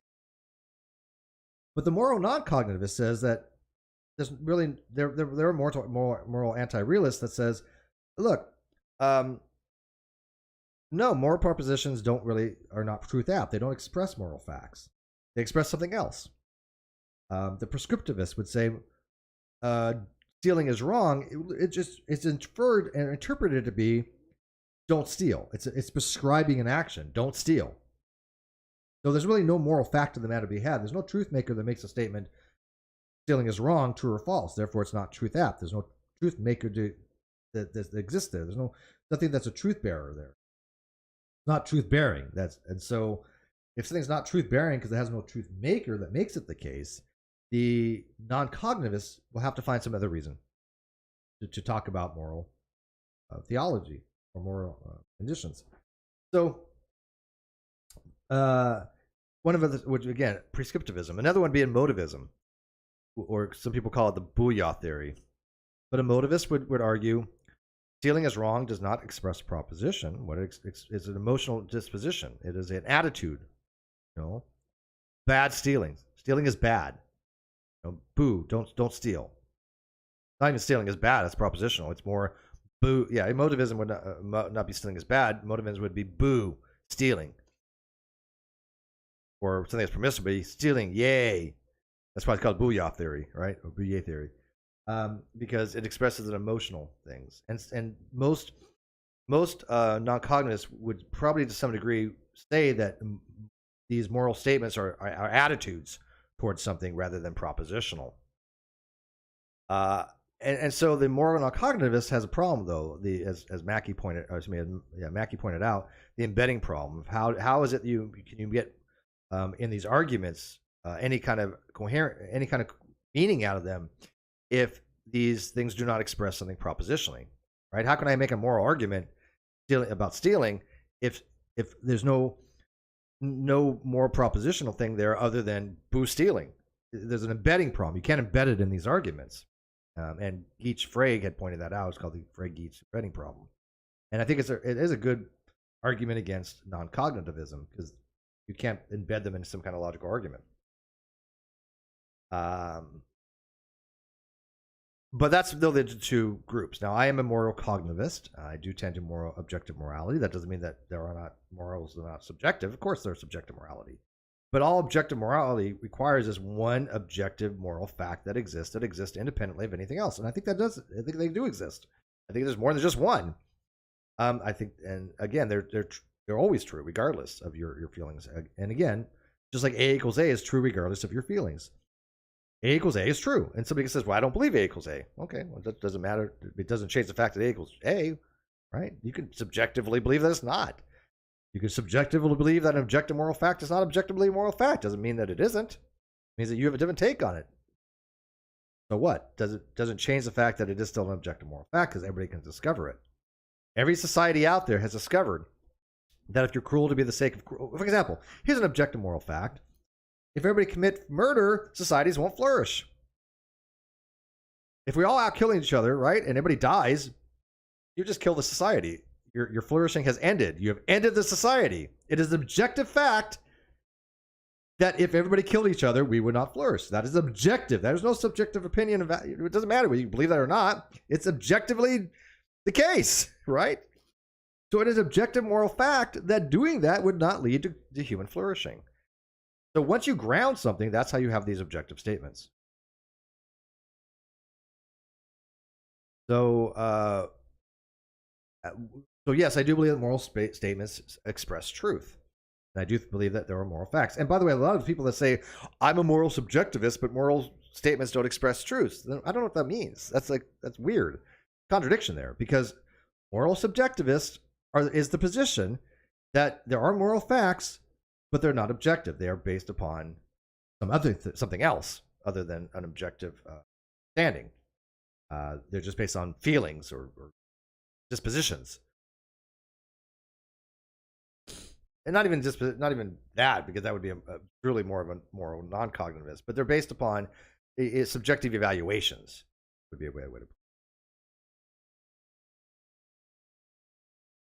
James says, I have talked to a bunch of people who think that because my moral questions are hard, therefore we should assume they are unanswerable is weird. Yeah, I don't know about that. I mean, I think that some things are unanswerable, but doesn't mean we shouldn't ask the question.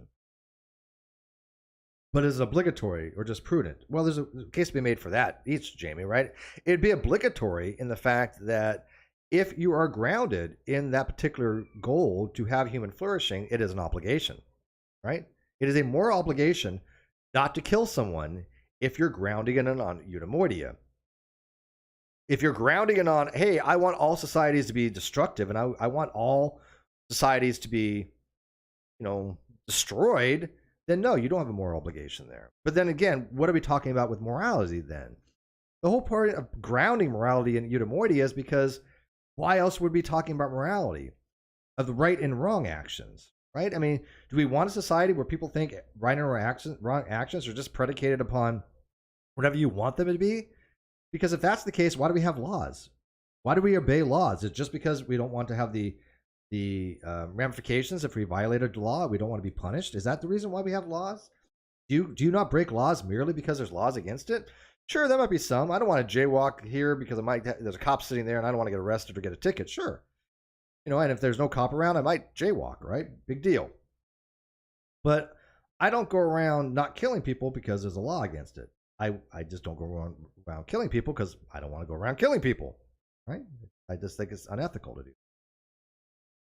Because if we all did that, we have no society. So I think the whole point of having moral discourse is for societal benefits as moral agents. Else, what the hell is the point? What is the point of having morality if there's not to benefit society? Dave says, one thing that always kinds of amused me is that many atheists will argue something like slavery is wrong now and slavery then too, but then also will claim more is highly subjective relative. Yeah, and that to me is a contradiction, Dave. Look, subjective and relative are not the same thing, and I know Dave knows that. Relative is completely different. Relative is the opposite of absolute. Subjective is the opposite of objective. They are vastly different things. But they'll say, yeah, slavery has always been wrong now and then, so there's no historicity there. There's what's called historical relativism. And historical relativists will say, hey, look, slavery is wrong now, but it wasn't wrong then. I got issues with that. I think historical relativism is out to lunch. I denounce all forms of slavery. It is wrong now. It was wrong then. I will argue that they just were not aware of that moral moral fact. Right? They didn't have that moral knowledge we have now. We have learned over a long period of time that slavery is wrong as a moral fact. That is something that we have acquired knowledge-wise. So I would say, as somebody who's not a relativist, I'm not a historical relativist, I'm not a cultural relativist. I would tend to more what's called moral universalism, if anything, which is a very lesser form of moral absolutism. But I would say that slavery was wrong back then and is wrong now. But I don't appeal to relativism and I don't appeal to subjectivism. As a moral objectivist, it's perfectly fine to be consistent and say, yeah, I'm a moral objectivist. I can even, I could tend to moral pluralism or moral universalism, either one, reasons for both, and say that slavery has always been wrong. And I'm consistent in my moral ontology, or epistemology, I guess you could say. I'm consistent in my moral epistemology. I find atheists to be inconsistent in their moral epistemology. They'll say, look, slavery has always been wrong, but, it's relative to the time. Doesn't work that way. And Dave, do you think I have a morally consistent epistemological framework by saying these are things I tend to? Doesn't mean I have to be beholden to one, but I don't say things like I'm a moral objectivist and I'm a moral subjectivist. Those would be a contradiction. I don't think I have any real contradictions in my moral framework. And if anything, I think that my moral framework probably is very similar to Dave's. Jamie says, what if a really evil person is causing harm constantly and you can murder them and get away with it? Are you obliged to refrain? In some cases, maybe. Again, there is moral plurality that's invoked there, right? And so why does the society have capital punishment? Because it's for the greater good. And I'm not going to necessarily appeal to utilitarianism there. But as far as, are there some actions that you have to take that might be for a greater good? Possibly. We all have moral commitments that we have to violate all the time because they're contradicting each other. And so if I tell my daughter that I'm going to take her to Disneyland on Monday, but my work calls me in on Monday and says, look, you have to come in or you're fired, the greater good is my obligations to the work, because if not, I get fired and I won't have any funds to take my daughter to Disneyland. And so it's the lesser of two evils, it's called. And I think moral pluralism recognizes there's the lesser of two evils. Doesn't mean that both of them were not morally impermissible. It just means that we have to recognize that these are not impermissible as far as they're not. We shouldn't do them, right? Because obviously you have to pick one. So there was no obligation to one of them has to be violated, right? And we have to recognize that. And so it's not necessarily a moral evil, right? And so me breaking my promise to my daughter is not a moral evil, because there's a greater thing, because it's lesser of two evils. That's how you would really go about moral pluralism. And if you think that maybe if somebody's going around killing people, like for example, shooting up a school, we have a right to kill them. Cops have a right to kill them. Sure, you're protecting. That's not murder, though, right? The law has even justified that as not murder. So murder is a legal term, right? You're not murdering them. But again, we have to obey certain laws. There's a deological, ontological aspect, and there's a legal aspect. So it's very complicated, obviously. Moral theory is messy. It's messy. Okay, people? Dave says, when I've heard you discuss, your moral system seems consistent and coherent to me. Thank you very much. I appreciate it. And likewise as well. I've listened to a lot of people discuss morality, and sometimes I go, what? Like, that sounds kind of odd. But I really detest when people say things like, slavery was moral back then. I hate that. No, I have the moral framework where I denounce all forms of slavery. SJ says, Wood said that attributing the source of our moral facts and duties to society is flawed because society is flawed. And I disagree with that. Because I think that doesn't capture why we have morals. Of course society is flawed, but we want to make society better. We want to make society less flawed. That's the whole reason why we have morals. So we can attribute moral duties and facts and things of that to society. Because, again, this gets to what's called natural explanations for morality, right? And there are some arguments against that. That's just true, but I don't think that's one of them. There are arguments against naturalism trying to explain morality. But as a natural theory in a whole, I do think it explains pretty decent why we have morality. Natural selection.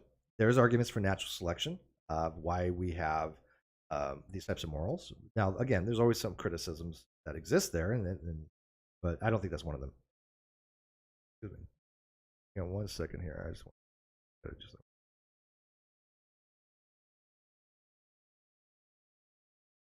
there was something on this I wanted to.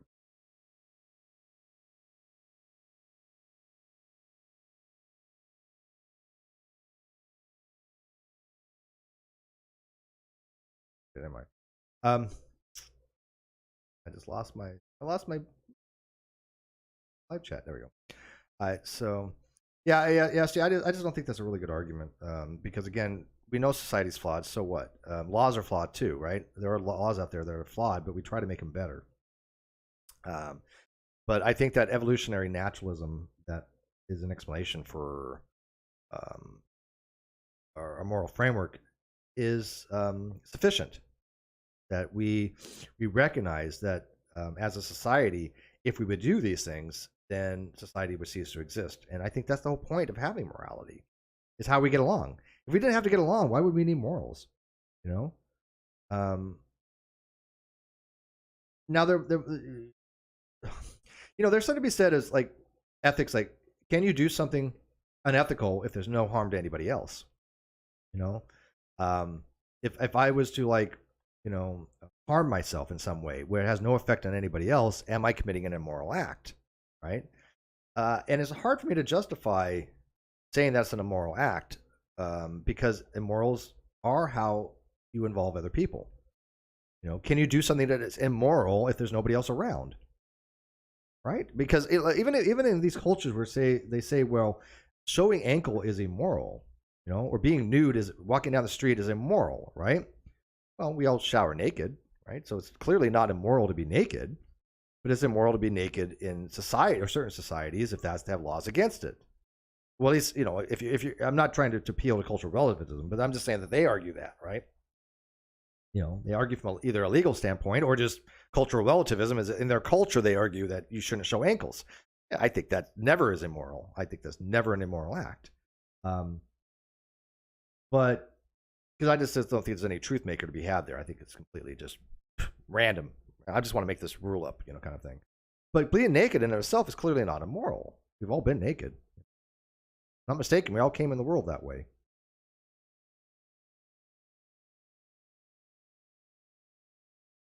Julian says, can we just compare two sticks to see which one's longer? Can we both apply that to morals to determine benefits, greater good? In some ways, again, moral pluralism recognizes that there are moral acts, but you have to make decisions sometimes where there's lesser of two evils.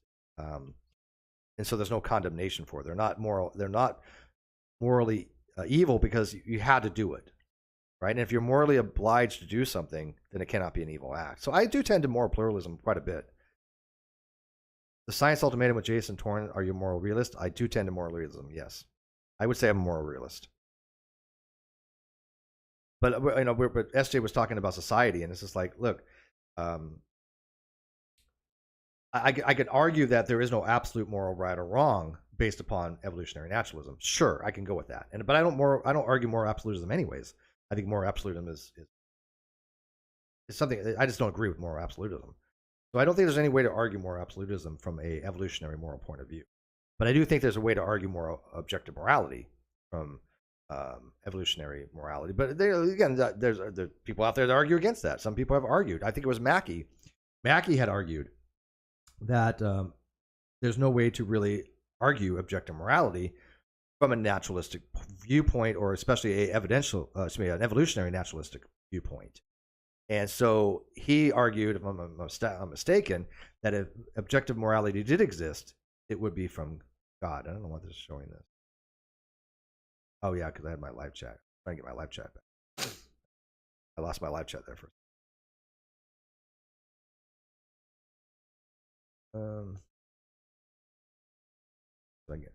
I usually have it pop out. There we go. Jamie says, without Plantinga, evolutionary argument against naturalism. I'm not going to get into that right now. That's again, Plantinga has a lot of different arguments, but just beyond the scope of this particular hangout. SJ says, I argue for objective and universal moral duties. Yeah, and I have no problem with that. Look, I tend to moral realism, and I think there is moral universalism. I just disagree with you that it comes from God. Yeah, I know, but we'll get into that. All right, so it goes to the very next question. If yes, where does the truth come from? No, what do they express? This is one of the most difficult questions out there. This is if an atheist or theist wants to talk about morality, these are very challenging questions, and this is why I find lazy atheism to be lazy. Because it's a hard question. Where does the truth come from? If there's moral facts, where are these truth makers that exist that make the propositions true? And if no, what do they express? Would be a moral non-cognitivist, which I'm not. So if you don't think there's moral truths and you're a moral non-cognitivist, then what do they express? Do you express? Are they just expressing emotions like an emotivist, boo, stealing, or are they prescribing action? Don't steal, like prescriptivists. And I don't know where truths come from. And this is a hard thing to have to kind of swallow. Even moral facts, that as far as nomenological facts dealing with physics and reality of nature and things of that nature, like physics, like why if I drop something, does gravity make something go down? Right? Why is that the case? Why is there a rule or law of entropy or things of that nature? Why are those things the way they are? My background's going to crap here. Whatever.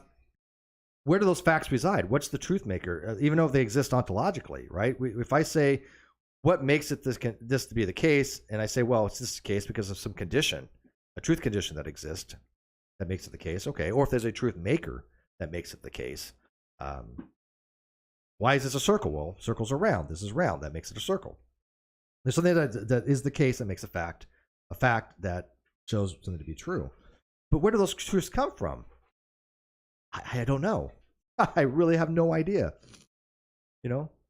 Why A equals A is a mathematical truth. Where does that mathematical truth come from? I don't know. And the theists argue it comes from God. Okay. They're allowed to do that. And they'll say, well, what is the naturalistic explanation for it? I don't think I have an answer for that right now. At least not what I'm willing to argue for. But to dismiss it is I think, a mistake from atheists, right? Because they need to ground it in something.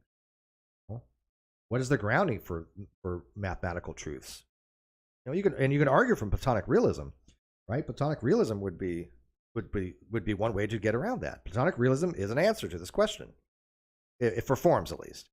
And moral realism might just be in itself where they come from. They're just mathematical facts that exist in some kind of moral reality, I guess. I don't know. But what about you, Dave? How would you answer that? How would Dave answer this question? Trolley Dave, where does truth come from? Because I don't remember. I didn't get this far in your video if you answered this question, so I apologize. But real simply, where do you think moral truths come from? Because both of us agree they're moral truths. Where do you think they come from? I'm kind of curious in your answer. But for the live chat, all you guys, what do you think moral truths come from? It's a hard question. Really hard questions. This kind of answers the same question as where do laws of physics come from? Where's the grounding for that? The theist attempts to argue it's from God. So I'll let the chat catch up a little bit, but that's a really good question, man. Out of all the questions on here, that is a very, very, very, very. And I wish I read some more of the answers of how people answer it, because I'm sure they didn't answer very clearly. But I'm not trying to do a cop-out. It's just a very difficult question. Where these moral facts exist, where these moral truth makers even exist. Because they're not tangible. This is one of the reasons why Mackey argued error theory. Because he argued in the proposition something like stealing is wrong, there's no property of wrongness that exists that can instantiate that. So there is no truth maker to be had. So he argued all moral facts are false. They're in error. That's what he meant by that. When he said they're in error, that means there's an error in the way we think about these things. And so all moral facts are false in what's called error theory or moral nihilism.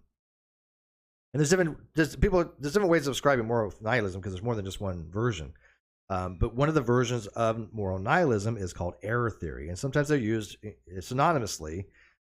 I don't think that's the case. They shouldn't be. There's various types of moral nihilism. But a lot of people, when they talk about moral nihilism, they are specifically referring to what's called error theory.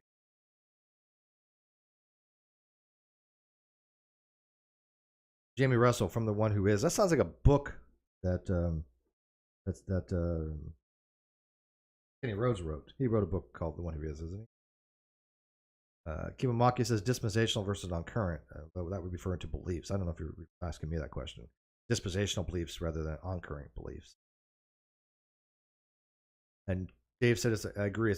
I completely agree that's a difficult question. But can you answer it, Dave? What is your answer to that question? I really am curious. Because I really thought about this question before I came on air, and I was like, look, I have to be honest with myself. I am not prepared right now to even attempt to express where moral facts come from. I don't have any way to express it right now. I don't know.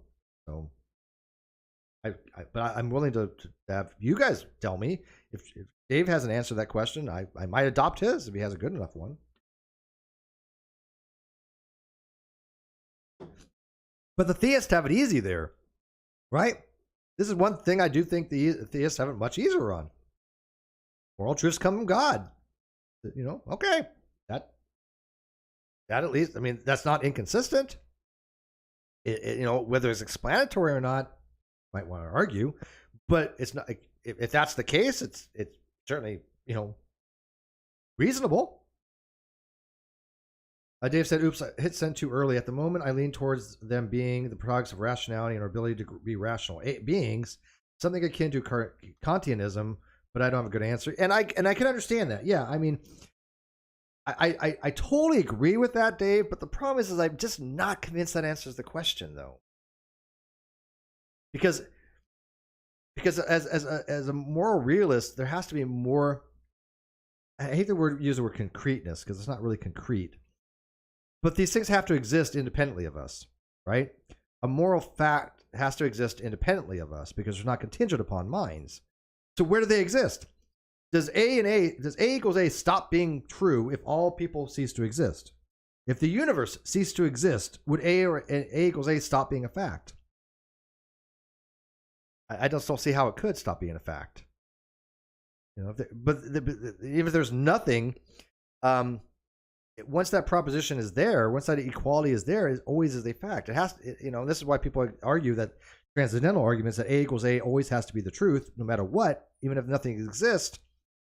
And that would be because it's conceptual, and that the conceptualization is in the mind of God. So God has to always exist in order to have conceptualization of these logical absolutes to exist at all times in all places. Now, I don't think that's a good argument, obviously, but that's how they would argue. But it's not a bad argument as far as like inconsistent. It's not a bad argument as far as like can't be the case. It's just not convincing to me, obviously. But I do think theists have that much easier to answer that question. All right, let's push through here while Dave comes up with anything he wants to add to that. Question number 9: if there was one theistic religion you had to choose to be true, what would it be and why? Universalism, which is the position that all people are saved. I think if there's a being out there that is a benevolent being, I definitely believe that the concept of hell was created long after Christianity. The version we have of hell was created long after to be more of an argumentum ad baculum, argument from the cudgel. Believe me or suffer the consequences of eternal damnation, because people were feared into it. People have a fear of fire. People have a fear of being burning alive forever. And so they played it on those fears. I don't believe such a place exists. I believe that such a place doesn't exist because it couldn't exist in many different ways, not just from like physical places, but it just makes no sense. If such a place existed, it would be more of a mental torment than a physical, because you have no physical body. And it wouldn't make sense for a God a God that's benevolent to allow eternal damnation in that kind of way. It just makes no sense. Now, as far as being disassociated from God, okay, that's a little bit different. God can say, look, I never want to talk to you again. Stay away from me. A little less, obviously horrific. But at least with universalism is that all men will reconcile with God. And so if God exists, that's the position I would want to take. And I do know a lot of people that do accept that, even in their own beliefs. They do believe that, hey, look, I remember this particular religion, but I do believe that all men are reconcilable.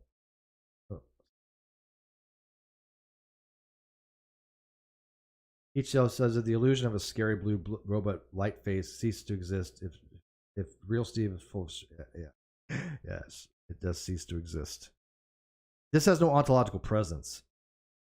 Yeah, and it also has no object permanence. So when I go away, it goes away. Okay, so number 10. Do you enjoy any theistic content? Do you have any recommendations? I do. I liked a channel called Democracy for the Dead. MJ, it was his initials he used to go by. Known him for a very, very, very long time, 5-6 years. Great channel. If you haven't checked out Democracy for the Dead, check it out, because he doesn't have a lot of people watching, but he has some really, really good takes on things. I do watch occasionally. What's his name? Not Cameron from Capturing Christianity. I'm not a big fan of the way they do debates, but he has some really good debates on there. Don't get me wrong, but I watch very few of them, so I can't say that I watched Cameron. Inspired Philosophy has some good. I don't agree with him on a lot of things, but at least his content's really, as far as him trying to put stuff out. He puts out arguments, which I respect, and he'll defend them and he'll talk about them. So I think Inspired Philosophy is good on that. Michael, and then but who is the other person that I watch occasionally? And what's his name? I'm sorry, I can't think of it off the top of my head. Not Mike Winger. No, not Mike Winger. I'm so sorry, I can't think of it off the top. But whatever. So that'd be my recommendations, and there's some other people as well.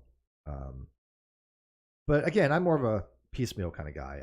I can't sit there and watch every video somebody comes out with from the channel, but I try to watch people I like the most, right?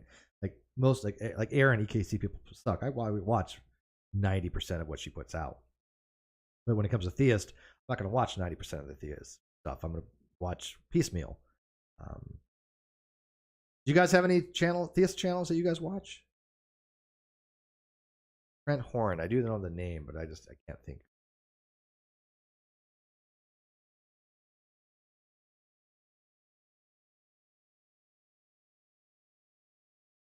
Catholic apologist. Okay. Yeah, I know of him, but I don't watch. Jamie says Bread of Life, Chris Date, the Sinoki God, and the discussion of nature hell on my channel. February 4th, 8 p.m. PST. Oh, interesting.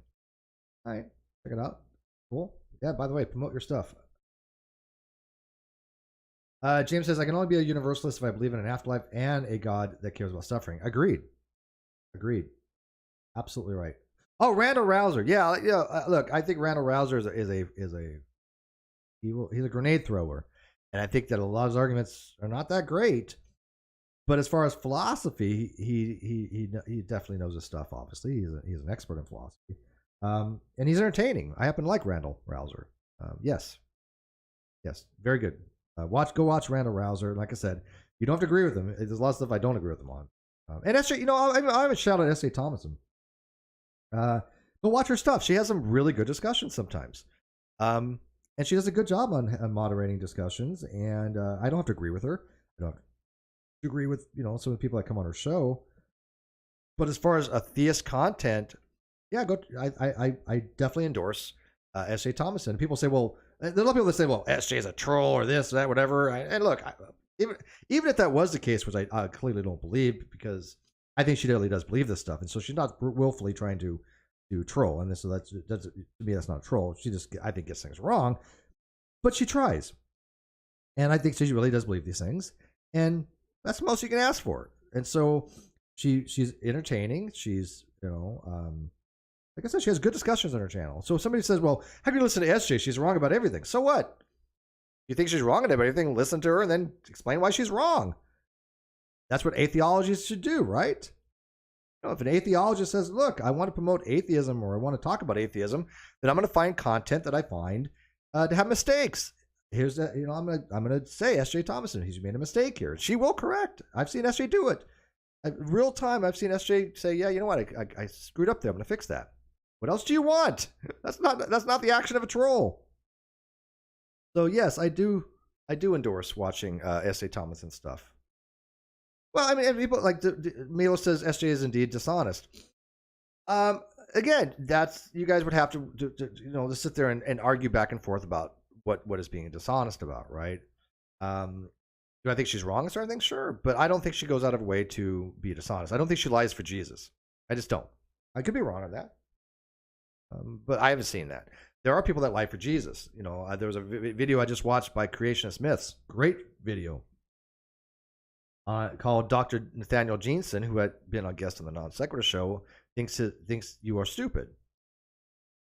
And he made a very good argument that Nathaniel Jeanson has said, and I knew this before, but Nathaniel Jeanson has said, look, that he basically wanted to use his Harvard education to be deceptive and basically lie to people in order to save them.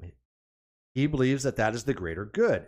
It's called lying for Jesus. He fully admits that's what he's done, because he's a Harvard biologist, or I think is he Harvard? I'm pretty sure he's a Harvard biologist, but he's an expert in biology. He knows the arguments he has made are fundamentally flawed. He even notes in one of them that this is flaw in this, but he notes it in such a way that his average audience are not going to catch on it. Right? Which I think is deceptive, because anybody who does know biology is going to say this argument is highly flawed. This is a horrible, horrible, bad argument. It doesn't work this way. And he knows this. He knows it doesn't work this way. But his argument would be, but yeah, it doesn't work that way. But as long as it gets people to God, the ends justify the means. I find that to be completely dishonest. Willfully dishonest. And so I don't see SJ doing that. I don't think that he is I don't think she is at all like that. Confused, maybe sometimes, but I don't find her to be dishonest like that. But again, there might be times at certain times I'll be like, hey, you might be a little dishonest here, and might want to think about this. But again, there's different degrees, and of all of them, I get along with SJ very well. She's very kind to me. I return it in kind to her. She knows that everything I talk about with her is going to be about the topics, nothing personal. She doesn't take it personally. I don't take it personally, and that's what I want to have as far as effective communication, right? We want the people that we disagree with to have cordial conversations with, right? So why would I not want something like that? Especially if we are talking about atheology and promoting atheology, we want to have conversations with. James Fordo is good, but James Fordo is an atheist. I think James Fordo is an atheist, isn't he? That Limo says she makes bad arguments and doesn't realize they're bad at times. I think often because her basically seems right, so it's a little dishonest. Certainly, it's like Hovind clearly not. Oh, that's my. Oh, and by the way, oh my goodness, I'm glad you reminded me. Thank you. I got to wrap this up. I got a phone call to make. I have to actually call Hovind's one of Hovind's ex-wives. Right now, actually, I told them 9 o'clock. So thank you for reminding me of that. So I'm going to wrap this up. It is 9 o'clock Eastern, so I have to make that phone call because I try to keep my promises. I don't like when people say they're going to call and they don't. So I'm going to wrap this up. So perfect time to wrap up. Thanks for watching, guys. Let me know what you think of the video description. Please answer these questions in the video description, and I will do a part 2 reading your guys' answers. If you guys answer this on another video, just copy paste it on this video so I can just do it all once here. But put it on this video, your answers to this stuff. And also answer the question about whether you want to be in the atheological community. Okay? And thanks for watching, guys, and I'll see you later. Bye.